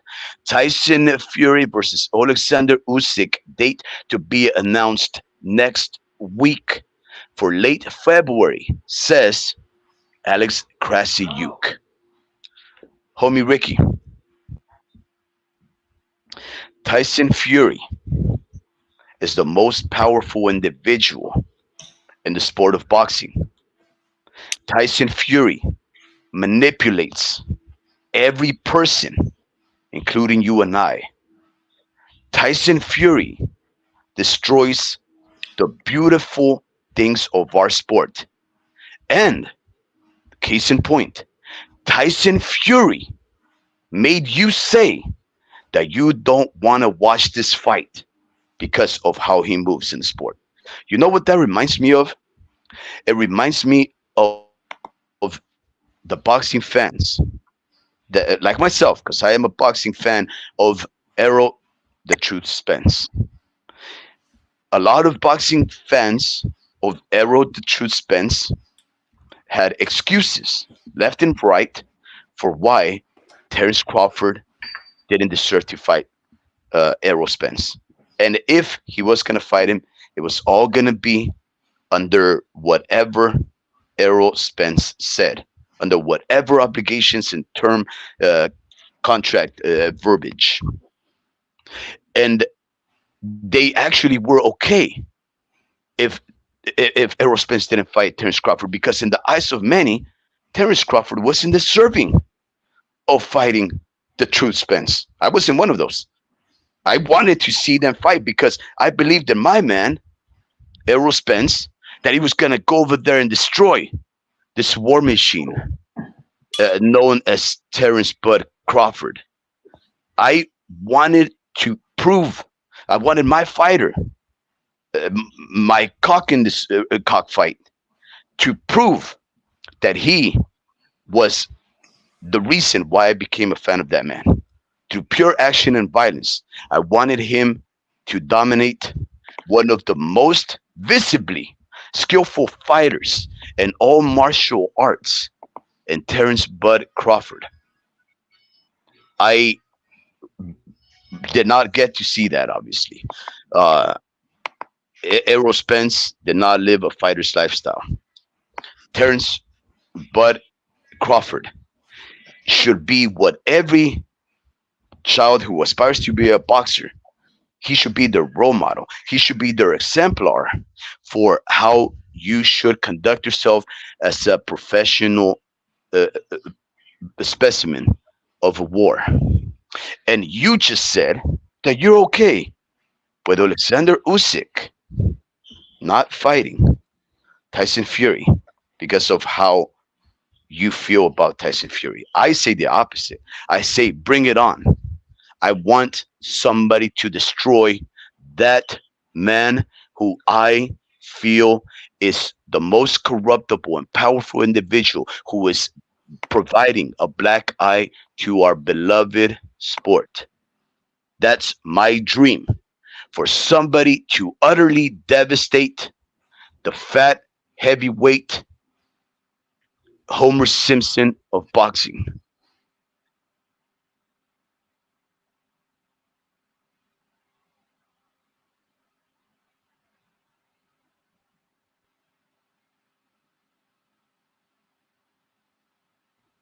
Yeah. So there you go, guys. This is my rant for the day. Um, Trust me when I say I know the reason why the homie Ricky is silent. Right around this time, he starts handling some very important laborial duties. No, Um, man. I just it's not even that. I already stated my case of like why I don't want to watch that fight. I don't care for it. You see, I've already seen this story before. You understand me? I've seen it with Canelo Alvarez and Triple G. I don't care about this. This headline to me is boring. I would rather watch Big Bang Zhang versus Alexander Usyk. There's more other fights in the heavyweight division to me that are much more interesting than Tyson Fury. Tyson Fury, like I've told you before, he sucks. Okay? He got knocked out by Wilder. The referee, who's one of my favorite referees, Jack Reese, gave him a 40 count. He beat the count, got up. It was a draw. On the second fight, he leans and puts all his weight on Deontay Wilder. Illegal moves. Fuck Glovegate. He slaps what you're supposed to close your fist. Leaning on your opponent. Go watch any fucking fight. Somehow, Tyson Fury is able to lean like Klitschko did to many fighters during his reign of champion, Tyson Fury is able to lean and impose himself against Deontay Wilder. And no one deducted a point from Tyson Fury. Tyson Fury tried to do the same thing against Francis Ngannou, and Ngannou was shoving him off. There's a whole lot of things that Tyson Fury gets away with. I don't want to see him fight Alexander Usyk because, again, like you said, he's such a powerful man. He calls the shots. He tells you when he's going to fight you on the dotted line. He tells you when he's going to postpone the fights and when he's ready. His stupid ass manager, whatever his name, Kalishnikov, Usyk says, you know what? We want to fight Fury when he's at his best. Well, when Tyson Fury's at his fucking best, he's fucking cheating. So when do you want to really fight That's him? a good point too. What does it mean to fight Tyson Fury at his best? When he's fucking cheating. So you're allowing going into a situation, giving Tyson Fury the upper hand? No, the motherfucker said he was gonna fight you on December something. Let him stick to this word. Don't give him fucking till February. Fuck Fury. He don't deserve that fucking plea of a champion. He don't deserve that praise and that respect of one because he's already showed me that he's a coward and he walked back and away from our negotiating table when he decided to fight Francis before he fought me. You see? You again want to do this Woodward and Bernstein deep dive into the deep states, you know, the fucking black market and shit, and get and justify this chicanery. Oh, he's so unscrupulous. I want this, not pariah, but I want this good fighter, this great fighter, this honorable man to scoop down to his level just so he can beat him and teach him a lesson. I don't care. If Well, is that what you drew from that? if he wants to be the king of hell, if he wants to be the pariah and the king of fucking Saddam and Gomorrah, guess what? Go ahead. I'm not gonna scoop down to your fucking level. I'm not interested in the BS that you're engaging in. You understand what I'm saying? That's the difference between you and me. You don't know when to walk away when something is bad. I know when to walk away from a bad hand. So again, you can talk for 2 hours that you want, uninterrupted, but the reality is you're justifying, and like I've always said in, I don't know, fucking 40 lives, you like to justify the fuckery. We've already seen this story be told too many times. It's not new under the sun. There's nothing new under this. What would be new is if Usyk walks away and goes fight Big Bang Zhang. He goes fight Jalalov. He goes and fights, I don't know, these amazing heavyweights that are actually doing the work. Not the Andy Ruizes of the world, not the inactive Wilders of the world, not the BS, clown shows of Tyson Fury. Go fight the real killers in the heavyweight division. Start with Big Bang Zhang. And then we can talk. But until then, like I've said before, Tyson Fury completely killed the momentum of boxing in 2023. And I disagree. On that, I disagree. You are nothing different. You are nothing different from LeBron James when you said that. You've already talked for 2 hours of why you disagree. You are LeBron James, dude. That's crazy. You are LeBron James. Virgil is a great kid with a hard father. Hopefully he recovers his health, or maybe Virgil is just a weight bully. El Pachuca. Whoa. How is he a weight bully? Talk trash. Well, because he can't make the weight. And he's fucking. No, that just means he outgrew the weight. That just means he outgrew the weight. That's all that means. Virgil Ortiz will be making his ring return on January 2024. I hope Virgil is doing well. He is a great kid. One of the few things that I am looking forward to in boxing in the upcoming year. Yeah. Pachuca says, that's what I tell people. Don't waste time and words on dudes that are not deserving of the attention. A lot of boxers remain relevant via negative news. It's a different world, man.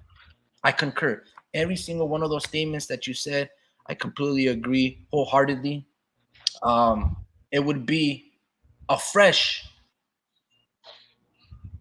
air if Alexander Usyk walks away from the shit show of engaging with Tyson Fury. I hope he goes on and be like, look guys, I'm not going to fight Tyson Fury. I'm already undisputed. He walked away. The WBC did not do the right thing and strip this fighter and anoint me the champion. The BBOC can do all these things and make an exhibition match, an official match, but they won't do the right thing and strip that man. I want to fight the winner, or no, I want to fight Big Bang Zhang, who's done an amazing things and beating a tough fighter of Joe Joyce. And then I will probably walk away at the age of 38, knowing I don't have to fight Fury because he's not an honorable man. If he does something like that, wow, you wouldn't believe it. People like you would be like, "Oh, he's ducking him. He ducked No, him." no, you're That's what you ridiculous. said I like don't 40 know how minutes you. ago. I don't know how you That's take what you said everything that 40 I minutes say. ago. I don't know how you it's take everything that I say and you say that I'm justifying this or something like that just because I bring it up to your attention. I No, don't no, know how you you took call it that a deep stance, but dive and try to be the Woodward of boxing just because I try Woodward to and Bernstein of the just Washington Post yeah, when they aren't those the ones that exposed right. Nixon? Yes, sir. When they Yeah. Also, you're just basically accusing me of trying to take my sport seriously and try to do the necessary hard work of presenting substance and evidence for my arguments. Like if that's a negative the thing, more you all I'm talk, trying to do is the respect the less I time of believe our you. listeners to provide them information in a logical, reasonable, and organized manner, so I don't sound like one of those bumbling idiots that a lot of these channels are that just like to say offensive, controversial things for the sake of views. I'm never gonna do that. Um, I hold on to the little sanctity that this sport has, but I'm not gonna shy away from the fact that it is corruptible, and I'm not also gonna deny the fact that Tyson Fury, as disliked as he is by me, is not the most powerful, manipulative individual in the sport of boxing, whether you like it or not. And here's the thing, homie Ricky, I assure you that even though it's refreshing, it would be refreshing if Alexander Usyk said something like that.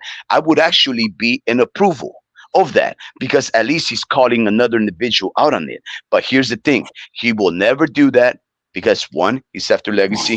Two, he's after money, and three, he knows that what you and I have an opinion about, it doesn't matter because none of that is going to last and none of that is going to put him in the chronicles of the sport of boxing. That's just a matter of fact. You are actually thinking more like a dreamer than a realist. And I don't mean to say anything bad about our beloved listener Dreamer Vargas, who sometimes hops in here to talk about all things perverts and being slapped around by women. Nonetheless, homie Ricky, I have a proposal for you. First off, before we end this live, because I am an old man, um, but also because I know that around this time is when you start having those quote unquote technical difficulties. I just wanted to, send a shout out to our listeners. 1-2 Kid. Um, Good day to you, sir. Good to see you here for the first time.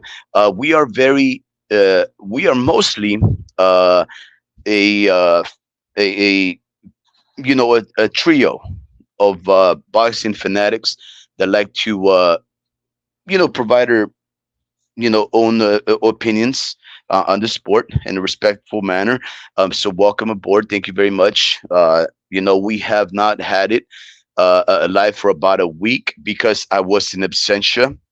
I ended up traveling to the state of Oregon in the United States of America to pick up a very rare and exclusive classic vehicle, American Muscle. And I tell you one thing, that is a thing of beauty. In fact, when I was driving back down south to the state of California, I stopped by to pump gas. I was hauling this vehicle back over here, and I stopped in this town called Redding, up north, and it's a very famous hot rod muscle car kind of town. And these people seen this covered up vehicle, and they were all driving by, revving up their engines, like trying to instigate something or let me know, hey, we see you. And one of them stopped by and he invited me to their car show. Um, and I guess it takes place in April of every year, called the Cool April Nights. He invited me because I told him what car I had under the cover, and he says we've never seen this vehicle at our car event, which is a whole week long. Thousands of vehicles parade into this town called Reading, and the car that I came into the state with, they've never seen it in all the years that they've hosted this event. I guess he must have been one of the organizers, and he told me, "Bring your wife, bring this car. We'd love to see it." So I was pretty excited about that. But nonetheless, I'm just trying to go on and ramble about that because when I was out, the homie Ricky didn't host a live. So I always rub it in his face. I always make fun of him and say, you know what? You need me because whenever I don't hop on, either his lives are very short or he just decides not to. I presented today's topic because I found it to be relevant.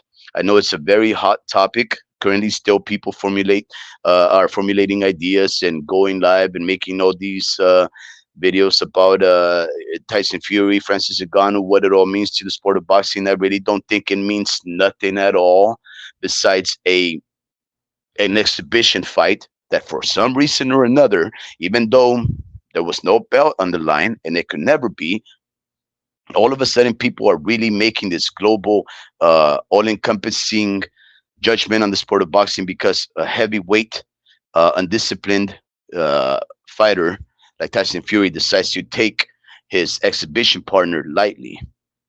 I think it's ridiculous that anybody would even see this fight as anything but an exhibition. But nonetheless, I'm very happy that Francis Ngannou taught the heavyweight gypsy why he should always take himself seriously, because if not, the sport of boxing has a way of teaching you life lessons. Um, Going on, let's also give a shout out to our beloved and dedicated and very first commenter, and likely one of our very first listeners, and Mr. Vince Vargas. Vince Vargas is now a staple commenter to our lives. I don't think I've ever had a live where he has not commented or popped up and said, "Hey guys, I'm here, but I'm going to be doing a little bit of work in the background." He's always there. I love the fact that he is there. The day that he's not there and he doesn't pop in, I'm gonna be like, "Man, where you at, Vince?" But yeah, that guy is awesome. 1-2 kid. Again, good even a fall to you. We're now helping on to 86 boxing, and he says, "Cheers." Hey, and cheers to you, my friend. Welcome aboard to the Homie Ricky podcast. My name is Warped Speed, and I hope you've liked what you've listened to. Maybe you disagree with me. Maybe you don't. Maybe you really don't have any opinions, and we're hoping you to formulate some. El Pachuco. Ta-na-na-na, ta-na, ta-ta-na, ta-na-na-na, ta-na, ta-ta-na. Every time I think of a Pachuco, I always think of those old boogaloo and cumbias that they used to play back in the day when in the 60s, 1970s, the Chicano lowrider movement was in full effect in the West Coast, California, San Diego, Los Angeles, Whittier Boulevard, San Jose, without a doubt, one of the meccas of lowriding. Every time I think about Pachucos, I always think about El Chuco, Texas, where apparently all of that movement started because of the baggy attire that they took from our African American brothers that were into the boogaloo and those 1930 shuffle dances while they listened to that upswing swinging jazz. So yeah, thank you very much for coming and visit us over here. I hope we get to see you more often around here. And I say this to you like I say it to all of our other listeners, because believe it or not, maybe there's 3 or 4 people commenting. But if you look at our lives, we're getting close to hundreds, sometimes more than that in our videos. So that means there's a lot of people that just listen in, do their thing, maybe work. If they're in across the pond sometime in the daylight, if you're here in the continental US, you're listening to us at night. Nonetheless, I imagine there's a graveyard folks putting in some work and just trying to keep themselves preoccupied, listening to a couple of rambling boxing fans, and others that are barely starting their day and saying, "Hey, I'm gonna commute and listen to these guys argue about one of the things that I have a common interest with." So thank you very much for those people that are shy and reticent and maybe reluctant to to listen in, but we are very welcoming individuals. We entertain all notions and ideas. So if you have any questions, any contrasting opinions to ours, feel free to chime in. We ain't gonna belittle you or judge you one way or another, and we definitely are small enough as a channel to address them.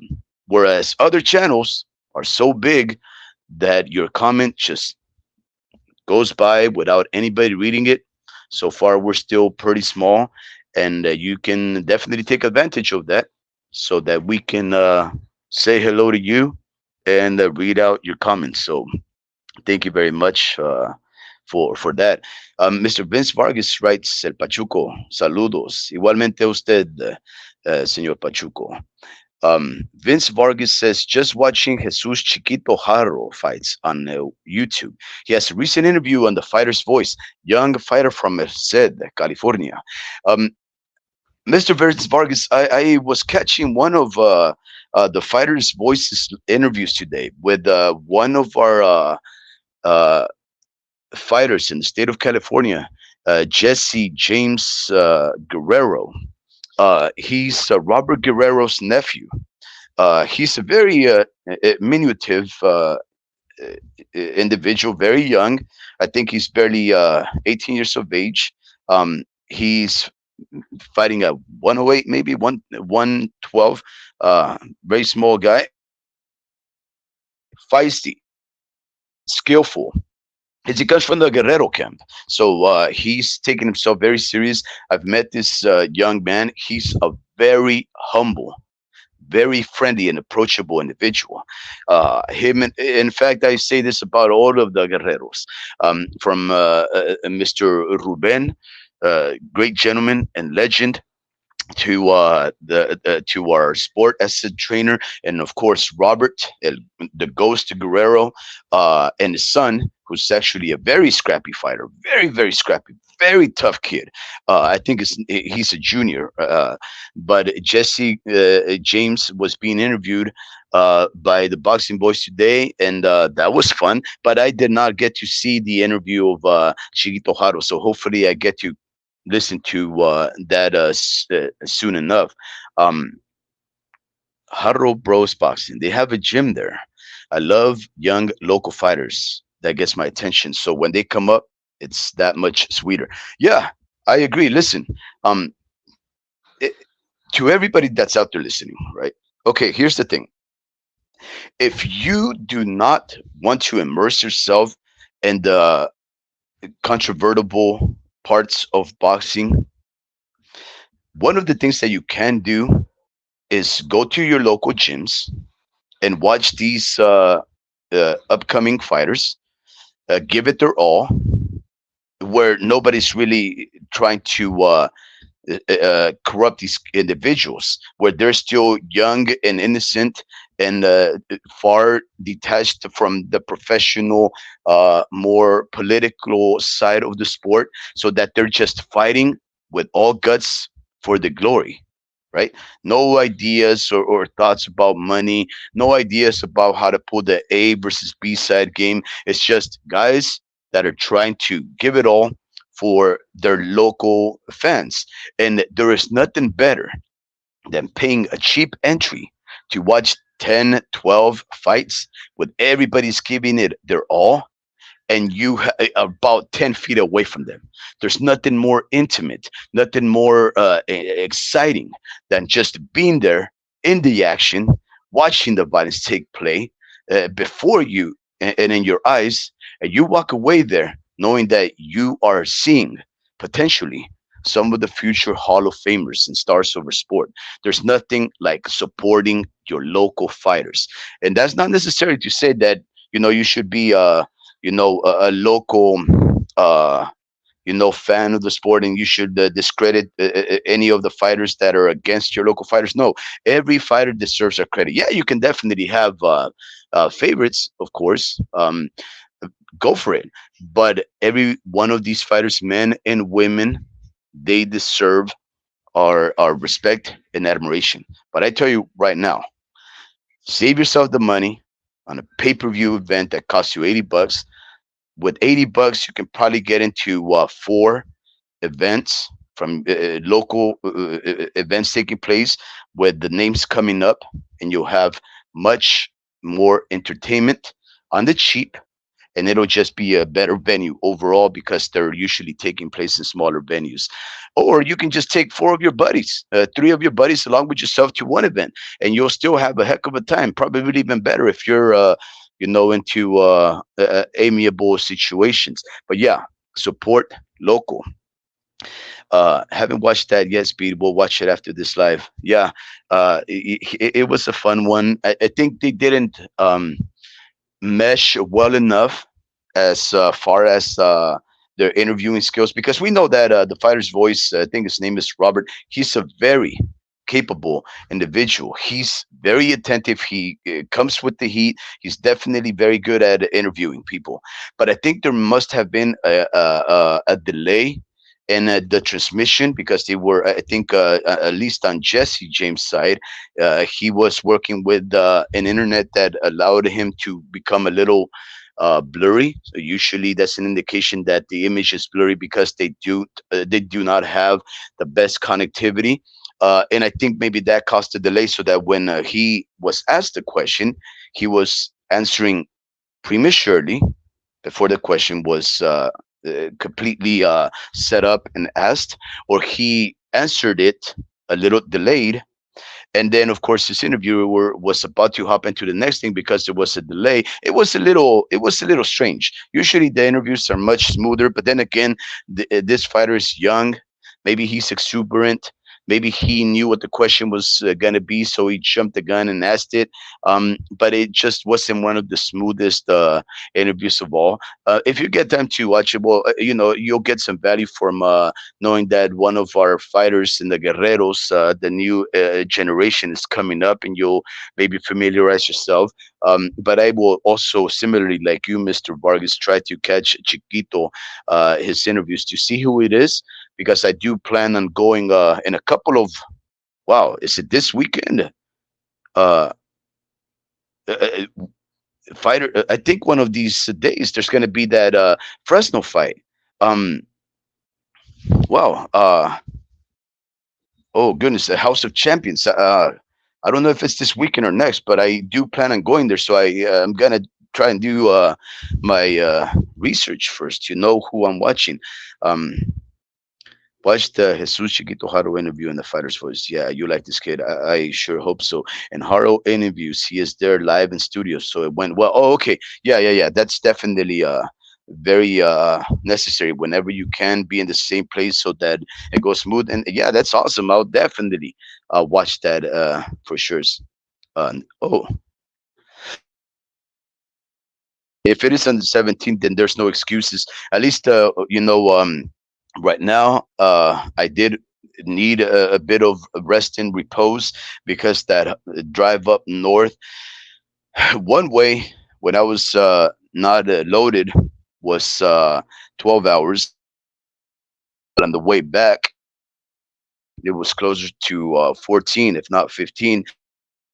So yeah, I came back very whooped, very, very whooped. I do need to rest.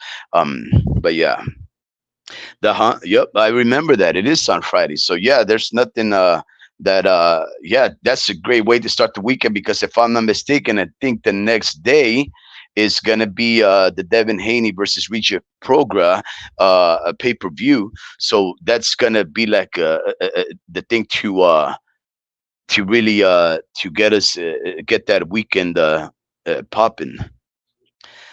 Okay. Well, Mr. Vargas, jeez, you're putting me on the spot. So I didn't mention the make and model of this vehicle because uh, because if I do mention it, um, uh, it, it's gonna be a dead giveaway. Like, oh, okay, I know who Warp Speed is, and I'm okay because I don't hide anything. I don't know, don't owe anybody anything. But I really didn't want to surprise some. I wanted to surprise some of our family members because nobody knows besides my wife and my kids. They're the only ones that have seen it. Nobody knows. Not my in-laws. Uh, Not my folks. Not my neighbors. Nobody knows about this vehicle. So if they're listening, they're about to find out what kind of car, because I came back here into California with the 1967 Buick. Are you sure, Mr. Marcus? Because I don't have a problem. I don't have a problem because, it's gonna come out anyways. They're gonna find out, So it's I am excited. I do want to reveal it. Um, so I don't have a problem saying it. In fact, oh, okay, all right, all right. Oh, well, uh, she's now. I almost want to say it now because you've asked me, and I. All right, you know what? Let's just say I'm just gonna go ahead and say, Mr. Vargas, because if anybody is out there that's related to me or is my neighbor or lives here in the city of Salinas, California, or otherwise, uh, you know, uh, that's good because you're about to hear what I walked in the state with: a 1967 Buick Wildcat Custom with the black vinyl top, original patina, the interior with an 8.5 out of a 10, the engine itself, original, unmolested, 55,000 original miles, no dents, the chrome perfect, uh, only one of who knows how many survivors of a production line of, if I'm not mistaken, 11,115. And if I'm not mistaken, because I read the VIN, my vehicle was likely one of the last 10 made in that year. And and I'm excited, right? Because, well, for one, these cars really aren't popular. They're not like Impalas. Uh, they're not in vogue. But I think the reason for that is because they're so rare. Impalas were made mass produced. So uh, the Impalas were usually made in the between 400 to 600,000 vehicles per year, and at some years, if I'm not mistaken, they would make upwards of a million. So there's a reason for that. They're very beautiful vehicles. They're very durable. They were very popular models. So along with, and that's not even including the Caprices, guys, because the Caprice was a higher model than the Impala. They had the Bel Airs, which initially they were the very first Chevy top of the line. Everybody wanted the Bel Airs, and then the Impala was introduced, which was a step up from the Bel Airs. And then the Caprice, of course, was what you would call like their luxury model or whatever. But they just weren't as popular as the Impala because the Impala always had this impression that it was a muscle car. Yeah, they are. You can play with them. You can have fun. Oh, and the Biscayne. That's right, the Biscayne. Actually, I think you're right, Mr. Vargas. I think the Biscayne supplanted the Bel Air. I can't remember in what year, but yeah, you're right. And of course, they had those. What were they? Those station wagons. Something Brook or whatever. But nonetheless, they were mass produced. Now, even Impalas are pretty rare. That's why they fetch a pretty penny. Whether you're in the state of Washington, Oregon, California, Texas, Arizona, the closer you come to the West Coast, the more they will fetch. But nonetheless, all of these cars are gaining a lot of appreciation because with the pandemic and all, people just had more time to live out their dreams, and a lot of them wanted to, work on their older car. The generation that came before mine, and even the one before that, the great generation of the baby boomers and all of that, they came into an opportunity to retire, gain a lot of wealth. They had time to play, so they started to build these hot rods. Um, and then of course the pandemic also allowed some people to get free money, so now they had money that they never had to work with. And as far as they saw it, most people said, we're gonna die, this is the end of the world, we're getting all this money, so let's just buy that dream car that we never had an opportunity to purchase when we were working. So I remember seeing a 1965 Super Sport Impala in a town called Madera, uh, for $3,500. This was like about 8 months into the pandemic, right? The interior was there. I think it just had like a dinger towards the passenger quarter panel on the rear. No big deal. And the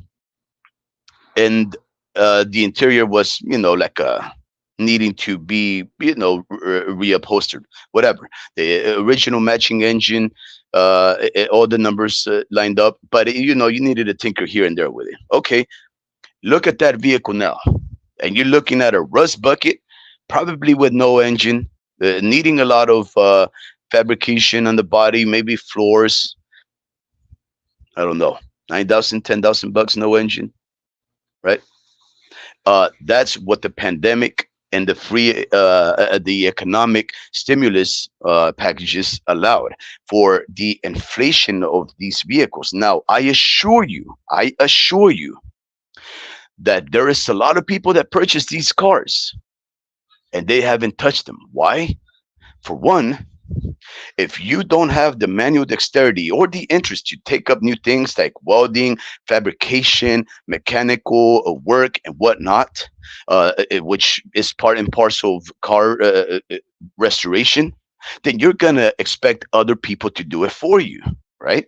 Now, you're going to try and take it to these shops that are almost that they were almost defunct, what they call body and fender. I don't know if you guys know this, but most shops don't do body and fender. They do what they call what is it? It's what most car vehicles do. Like you take them into a shop, your vehicle, your 2015 Honda Odyssey's been crashed in the door, so they go and they replace the panel. That's not body and fender. That's just like, I can't remember what it's called, but it's different. All they do is replace parts. And body and fender, you have to learn how to weld, straighten out, and use hammer and dollies. You have to bondo, use filler, use body filler, sand down, check the lines, strip everything apart. There's just so much work that's actual handiwork that is now fetching 80, $100 an hour, and it costs a lot of money. Now, irrespective of the fact that it costs a lot of money, there's a high demand to get these vehicles repaired. In fact, because not a lot of people know how to do this manual work, these shops are quite busy. And I know that you can wait on your car at least 3 years, maybe more in some cases, in certain particular shops, just for your shot to get your car in there. Once there, depending on what you want out of that car and what paint job or finish you want, it could still be another 2 years, right? So the people that start to realize what it's gonna take and how expensive it's gonna be, if they have time in their elder of age, what they're gonna do is say, "Hey, well, you know what? Let me buy me a welder and start doing these things." And then that part is also very hard. Yeah, you can see a lot of the YouTube videos and the things on, I don't know what you call those, Twitter or whatever, where they're showing little videos on how to do these things. It looks easy. And for the most part, you're going to learn how to do these things if you set yourself out to do it. And I encourage you to do. But what I'm saying is this: a lot of vehicles were purchased on the cheap and even expensive because those prices blew up quite quickly. But now they're just lingering and parked in somebody's driveway or in their front lawn with the grass outgrowing it. Because guess what? They don't know how to work these things. Now, I am one of those people that restores these vehicles. Luckily, well, there's no luck in work, but I learn to do these things, and I restore my own classic vehicles, and I restore them for other people, and I'm very preoccupied with restoring these cars. I'm working on the '68 Chevelle truck, the '70 Impala. I just finished all of the body work, and this vehicle, 64 Volvo, is gonna go into prime and then paint in a matter of days. We finished the '68 Chevelle truck on the body; it's primed. We just waiting on the paint to arrive. So one of these days, that's my son's vehicle. The '70 Impala is a rust bucket, so I've patched up all the floors, the trunk. I still have to redo the whole roof, which means I have to cut it off and start fabricating metal to start patching it up, sanding it down. It's a lot of work on that vehicle. It's going to take a lot of work on that vehicle. No- Nonetheless, I do all of these things, and my wife told me this. She said, because I purchased her a '67 Super Sport. She says, "When are you going to fix my car?" And I said, "Well, babe, I need to fix this one, and then we'll get to yours. I only need to work on the '70." And she says, "You know what? I've been waiting. If you don't do something about it, I'm gonna buy my own car." No, she works, and I respect the lady. She's a lovely, beautiful woman. She is a dame. So I said, "Yeah, start looking, see what you like while I work on these things. You can buy whatever you want, woman. Go ahead." So I got scared when she started to show me images, I guess, on the Facebook of what she wanted to purchase. Dear listeners of mine, and of the homie Ricky's, my wife was looking at Fords. When I saw what she was sending me, I said, "What are you doing? You're sending me pictures of Fords." It's like, "Yeah, what about him?" No, I'm Chevy. I'm GM. I don't think I'll ever have a. I don't think I'll ever have a Ford in my life. And when I saw that, I got scared because I said, "Well, what if she turns out to be impulsive and she just goes buys this vehicle, and all of a sudden I'm gonna have this Ford right there?" So I said, "You know what? Okay, I get I get you, I get what you want. All right, let me just look around, find you something that you're gonna love and that you've never seen before." And I have never seen a Buick Wildcat, but I know some people, and I know some ways to find things. So I found one, and I negotiated, and I crossed my fingers that God was going to be on my side, and that the person that I was going to be dealing with was a reasonable individual. Well, he turned out to be very reasonable and very friendly, and I promised him I was going to take him some tri-tip next time I go up north or whatever. But I walked back with a very exclusive vehicle that I'm glad to say that my wife, as soon as she saw it, she almost fell backwards in how surprised she was at seeing a vehicle that not only is road worthy, it's actually very well preserved. It's in fact almost a collector's condition. Um, so if I ever start having financial difficulties where I need to start thinking about doing something crazy to come up right quick, I know that I can sell that for a pretty penny, flip that, and make all kinds of money. Uh, no, El Pachuco, it is not a manual transmission. It is just a, well, an automatic. So, yeah. Well, I mean, I did buy it for her. Uh, Yeah, it's a Wildcat, Mr. Vince. Yeah, good guess. Yeah, good guess. Now, if you know anything about Buick, the Wildcat was not their top of the line, right? Their their top of the line, which is their flagship vehicle, was a Buick Rivera. Buick Rivera was designed by the only American designer of vehicles that was respected worldwide, even by his European counterparts, right? Because the Europeans and all these other people of the world, they have their own designs. And if you see some of those vehicles over there in Europe, France, and everything, they had some incredible designs. These guys were artists when it comes to the vehicle. So when they praised the designer for the Buick Rivera, who started designing, who he's renowned for designing other Buicks, but in particular the 1963 Buick Rivera. Uh, when they saw that, they were like, "Wow!" So when you think the best that Buick has to offer, that would be the Rivera. But the Rivera was also more mass produced than the Wildcat. The Wildcat was just a rare version, um, second in line to the Rivera. You could say the baby brother. But nonetheless, if you look at both of them together, you're going to be hard pressed to decide which one you like more. I think the 19s, well, Wildcats in general are very beautiful vehicles, but especially if you compare them to those years of Rivera's, yeah, I think the Wildcat takes the cake. It's a two door, Mister Vargas. It has no post. It's a two door, so yeah, I would never buy a four-door vehicle. Not even a four door if it was a no B pillar. I just I don't know. Um, I know two of the brothers from Delgado's Customs, Raul and let me think of the other.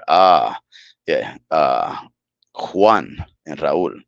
Raul is a painter. Juan and Raul I know from family functions. Okay, that's good. Not too sure who the Delgados are, because I never had to work with anybody else. I'm a DIY kind of individual. Always have been. I learn from reading books. And at most, if I'm able to see you do something and you want to teach me by example, yeah, I can watch you and I can learn that way. But mostly, it's me reading books or just figuring things out. By necessity, right? Sometimes you just have to learn by trial and error. So that's what happened. In fact, I remember when I got my welder, uh, the first time years back, um, many years back, I didn't know that you had to ground the thing. So I was using this welder act. It was doing nothing. It was nothing was welding. I couldn't get anything, no spark at all. So it was, and if it was a spark, it was mostly accidental and it was very ugly. It was definitely not sturdy, nor providing any kind of integrity to the mending of the metal. Uh, until somebody said, "Well, why don't you use the ground?" Yeah, and of course, it's always going to be my father-in-law. So he looks at me like I'm an idiot, and of course I was. And I said, "Alrighty then." I did that, and from there, I just, you know, I learned by myself, and of course with books, looking at books and old, very old books on how to fabricate, and just watching the diagrams or pictures that they would have, and say, "All right." And then little by little, I just started to buy my own tools and to just facilitate the speed of restoration.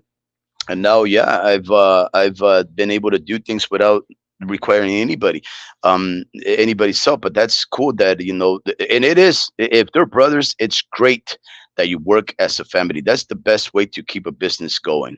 um El Pachuco says boxing and badass cars, you have good taste. Oh, El Pachuco, yeah, my wife, she's a stunner. So yeah, boxing, badass cars, and women, I'm okay with that. um, The old Chevy versus Ford rivalry. Well, you know what, El Pachuca, I jest, of course. This is all just a joke. Fords, of course, very great vehicles. Thunderbirds. Uh, I actually had a Thunderbird. I didn't appreciate it. I was very young. Uh, I didn't want to keep it, right? Because I always wanted a when I was younger. I always wanted a Chevy. In particular, I wanted an Impala. But the car that I had was a 1965 Ford Thunderbird, and it looked cool. And those always looked very low already. But one of my uncles, he came by. Actually, I had a Falcon too. I think it was a '63. Because I used to, I don't know, maybe I was 18 or so. I'd You could buy those cars in the cheap back then, hundreds of dollars, really. And I would buy those cars in the cheap, and a lot of the time they were still very well restored. You didn't really do anything or need to do much work, because back then, of course, that was 20, 30 years ago. You could still find these vehicles pretty well managed and preserved. So I didn't really have to do nothing. I was just mostly thinking of painting it and just making it a little more low rider, like we used to do back in the days, like idiots. We would burn the springs and hop on the front, have our friends sit on the front and drop it, and then sit in the back. And man, and then of course, that's the way that we would roll low and slow. And My uncles, of course, they always wanted those cars because they were much older and they remembered how it was back in the 60s and 70s, cruising those old cars. And they said, well, sell me this, sell me that. And all right, here, take it. And I had to get rid of them and say, I wanted a Chevy anyways. So that's what, but no, without a doubt, Ford does have very beautiful vehicles. Some of the Galaxies I definitely take. Thunderbirds, maybe some of the '70s. I wouldn't mind having one of those. And of course, some of the Mustangs were very beautiful. Thunderbirds in the '70s, I think, maybe even in the mid '70s, I'd take. Because they were very underappreciated vehicles. I was just mostly joking about that. Um, the Biscayne was the solid post I was talking about. Ah, yeah. Well, you know what, Mr. Vargas, you're absolutely right. But with me, it's quite simple. If it has four doors, I don't even look at it. Um, I know that's very discriminatory, uh, uh, but yeah, I mean, I have thought about investing in a four door because you could get them on the cheap and just cutting it off, cutting off the B pillar to make it into a two-door conversion. But I do know that you're gonna run into some issues. With finding the doors and making things sturdier, so that you can do that. You're gonna definitely come into the issues when it comes to the windows, the sizing, the mechanics inside of it. Uh, so I'm like, I want to spare myself that headache. But if push came to shove, and I couldn't find like, let's say a 1959 Impala besides a four door and Jeep, yeah, I'd probably cut off the post, remove both doors, buy me some two doors, and put them in there and start fabricating just to convert it from a four to a two door. But I have too much work. In fact, I haven't even turned on the Wildcat myself. My wife asked me, "How does it run?" I go, "Well, I don't know." I turned it on, and when we tested it, I let the owner drive it. It's like, "How come you didn't use? How come you didn't do it?" Because I'm like, "I bought it for you. This vehicle means nothing to me. It's a very beautiful vehicle, and when I seen it, I fell in love, but I have no emotional connection to it. The other cars I've had an opportunity to work on and to get acquainted with them and have an established dreams about seeing them restored and what I can do with the paint and everything. With this car, I don't have to do that. I don't have to do much body work. I don't have to do any mechanical work. I said, you're going to start it, you're going to drive it.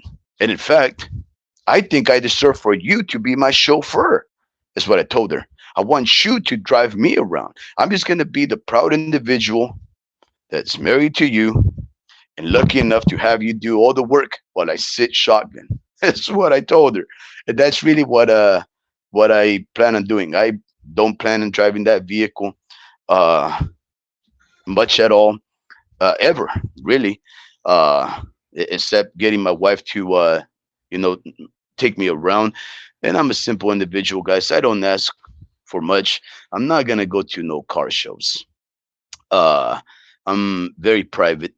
uh I'm likely just gonna go to a nice park, take out the family, throw the ball, eat a sandwich at a picnic, and just wait for the sun to go down.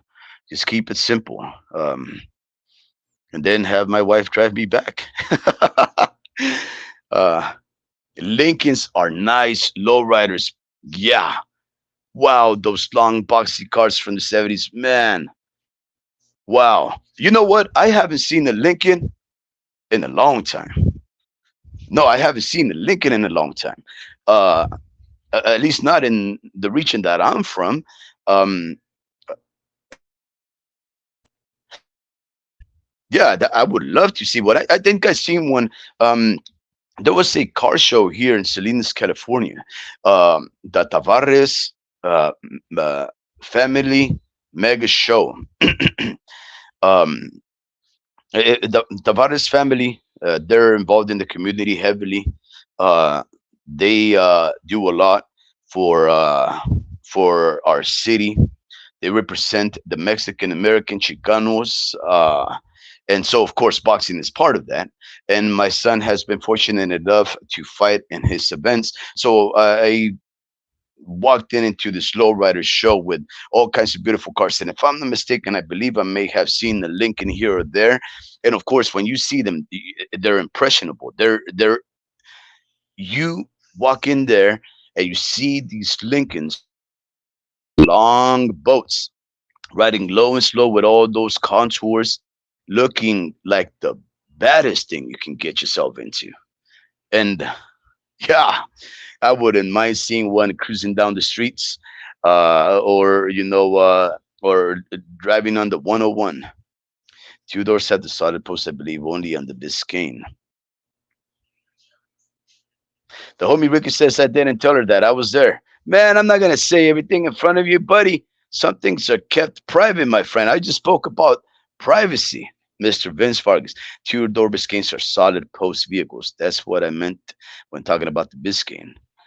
Have how to recognize them. Oh, also the two light. Yeah, yeah, the two lights is definitely the telltale sign on those.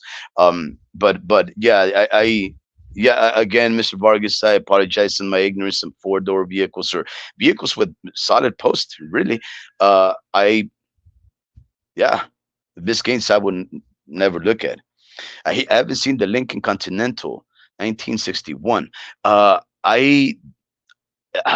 believe I have homie Ricky Continental. Let me just look at this. That's not the model that I looked at. Let me see the 59. Nope. 57. Okay. The 1957 Lincoln Continental. Okay. So that vehicle was one that I was going to purchase before I purchased this Wildcat, the 1957 Lincoln Continental. Because there's a couple of years, guys, if you ever want to cheat on cars, like you want like one of the baddest. Sorry about my curse words. Oh wait, I didn't say no curse words. One of the baddest rides out there. There's a couple of years that you should look into. Uh, the 1958s, whatever. You know, whether it's Buick, Chevy, Ford, whatever. If it's a 1958, that's a great year for design. 1967s are very great years for design. And if I'm not mistaken, 66 also. 64s, without a doubt, everybody knows them. And in some companies, the 61s, in particular the GMs, the Chevys. But I would say 58 easy. And if you're a Chevy guy, 57s too. But the 1957 Lincoln Continental is a beautiful thing. Beautiful thing. I think the only thing that perhaps it doesn't have too much on is chrome trim running adjacent to the body lines, accentuating the body lines. But as far as the sturdiness and the look, it's got some smooth, rounded contours. It's got some sharp edges,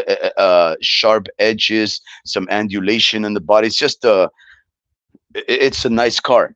Um, but that person was not willing to negotiate, and I respect that. I respect that. I'm not one to negotiate either, right? Um, for example, you put a price. If it doesn't say OBO or best offer, and I can't afford it, I'm not gonna speak to you, call you, and say, "Hey, will you take this?"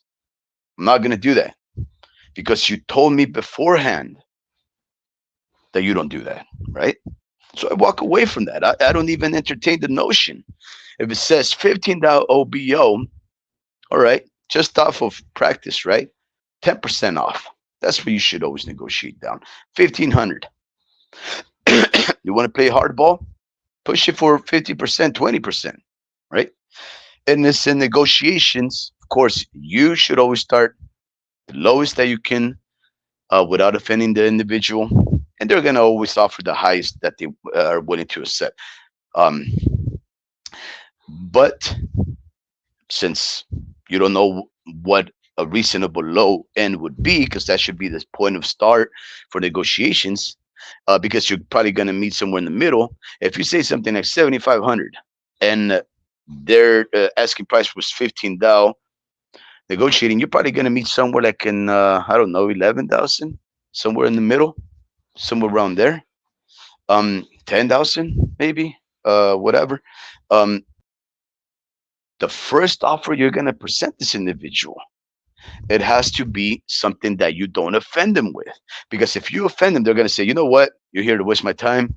I know what my stuff is worth. Get out of my face. And I don't like offending anybody. So you really have to contemplate what you want to offer. First off, you got to be realistic with your budget.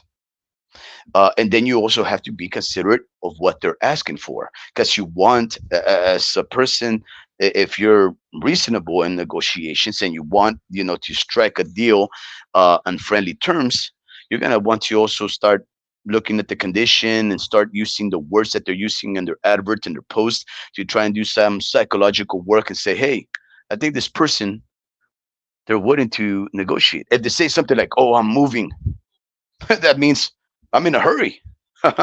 If somebody says, I would like to sell it, but I'm in no hurry, guess what?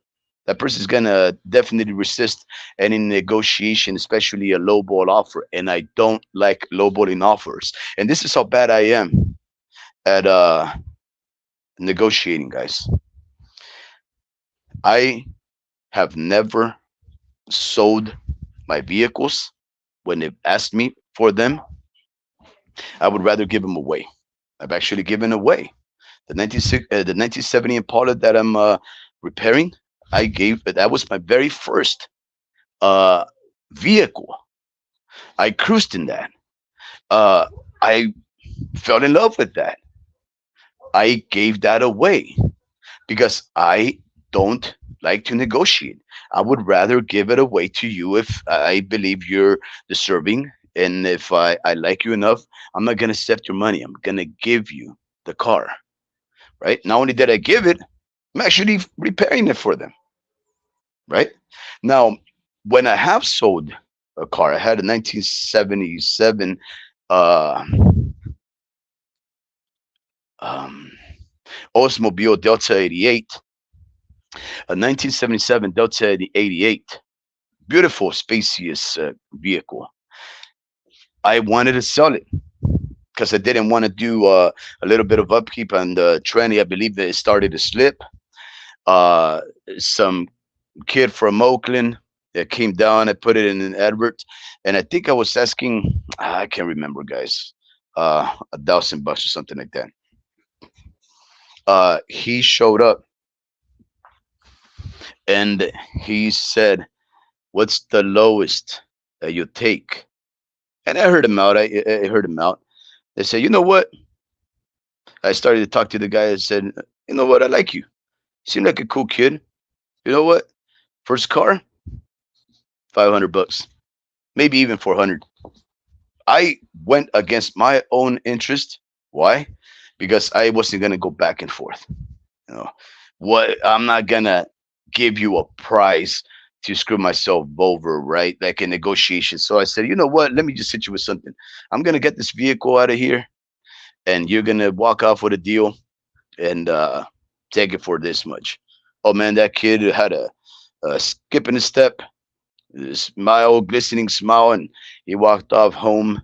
Probably well, drove home or towed a car or whatever happened that long ago. It's a happy individual. So, in other words, when it comes to negotiation, I'm not good at it. I won't offer you anything, uh, that I find uh, suitable for me if I was in your position. So yeah, guys, I'm not good at business. I guess that's a long story for saying I am bad at business. Yeah, and I've had people say, can you do this job for me? Uh, Say, well, yeah, I'll do it, but let me just get to things first before I get to yours because it's gonna be on the cheap. Uh, and maybe I'll just do it off the strength of our familial bonds or our friendship. Yeah, I'm a very bad businessman, very very bad negotiator. But yeah, yeah, it's long story short. I did not have to deal with this individual that sold me this Buick at all. He gave a price. I had that money. Uh, there was a little decrease of but it was a negligible amount. It was just to see uh what kind of an individual he was. He was a negotiating type, uh and he was, but I also knew what he had, and I wasn't gonna lose a deal or offend an individual that was being so friendly. So yeah, he may have shaved $200. Just that was basically a token to say, hey, I learned how to negotiate. I didn't pay full price, so whatever. Um, and to guys, just to end this live because I think I'm an old man. It's already 11 o'clock.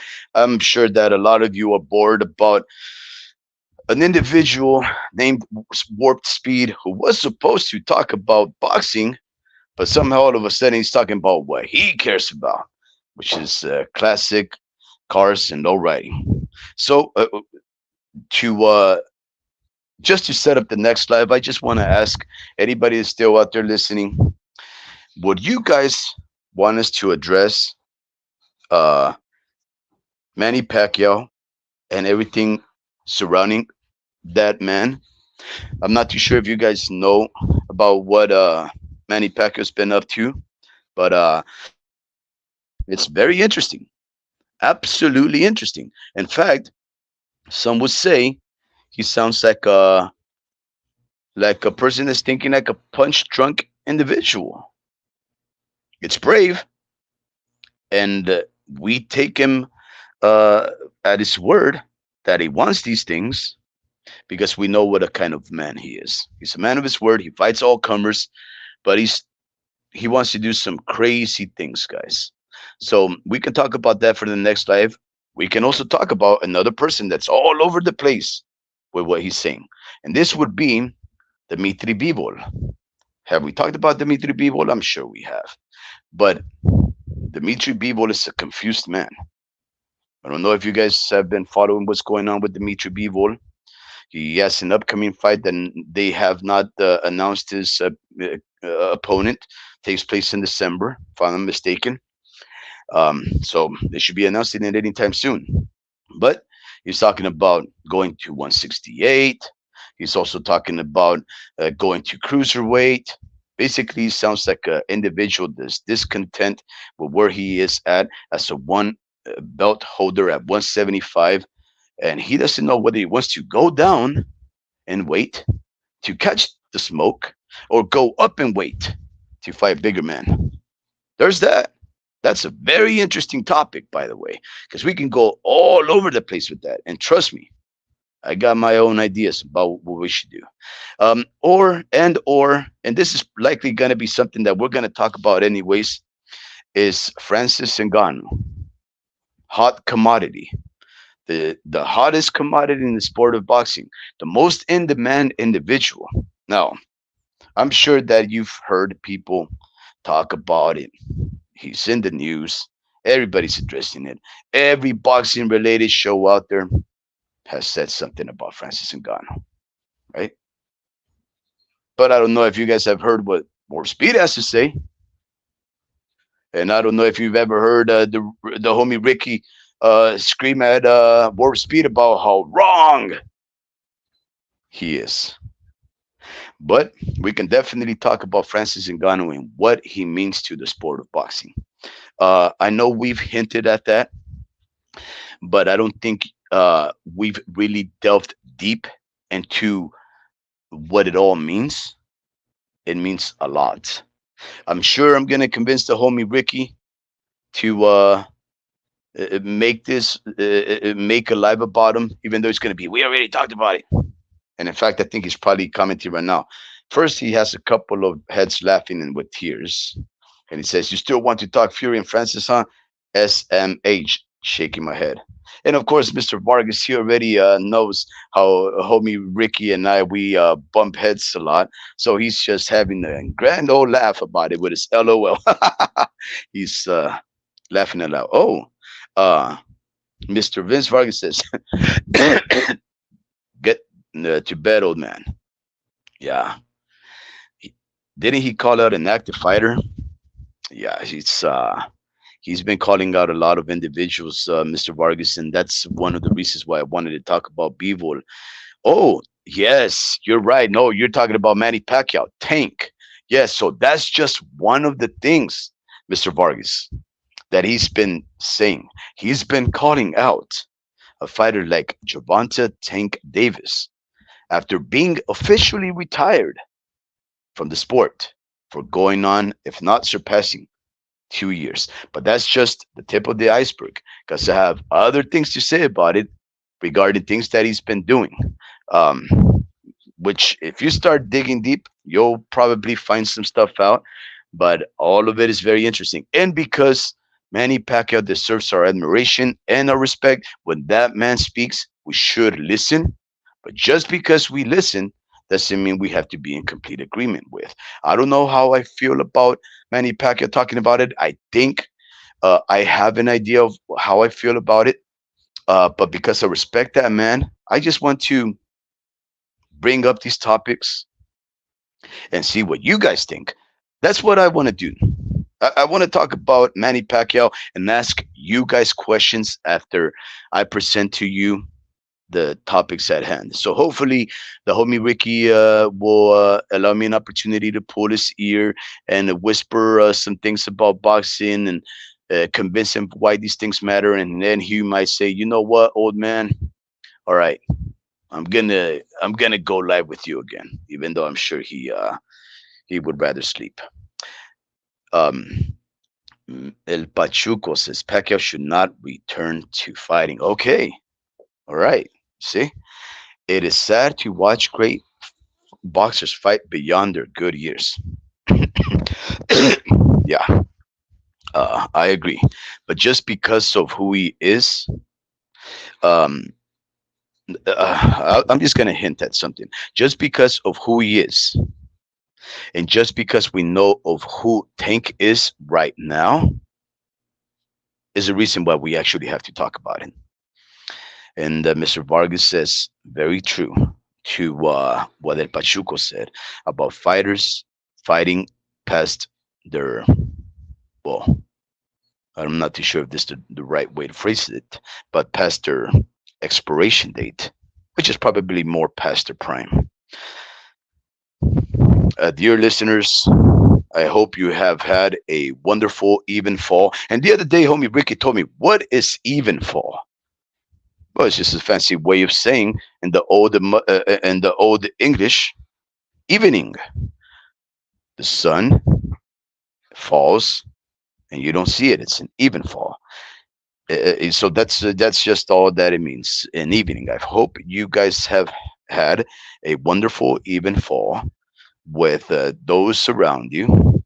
I hope that your laborial duties you've performed to the best of your abilities. I hope you've told somebody that's dear and near to you that you love them. And I hope that you love yourself. And most importantly, since I have no control over those things, but I do have control over what I say, I hope that you've been educated and most importantly, entertained by the homie Ricky and your broadcaster, Warp Speed. Ladies and gentlemen of pugilism and fanaticism, I bid you adieu, good night to one and all, and hope to see you guys next time. Saludos y adios.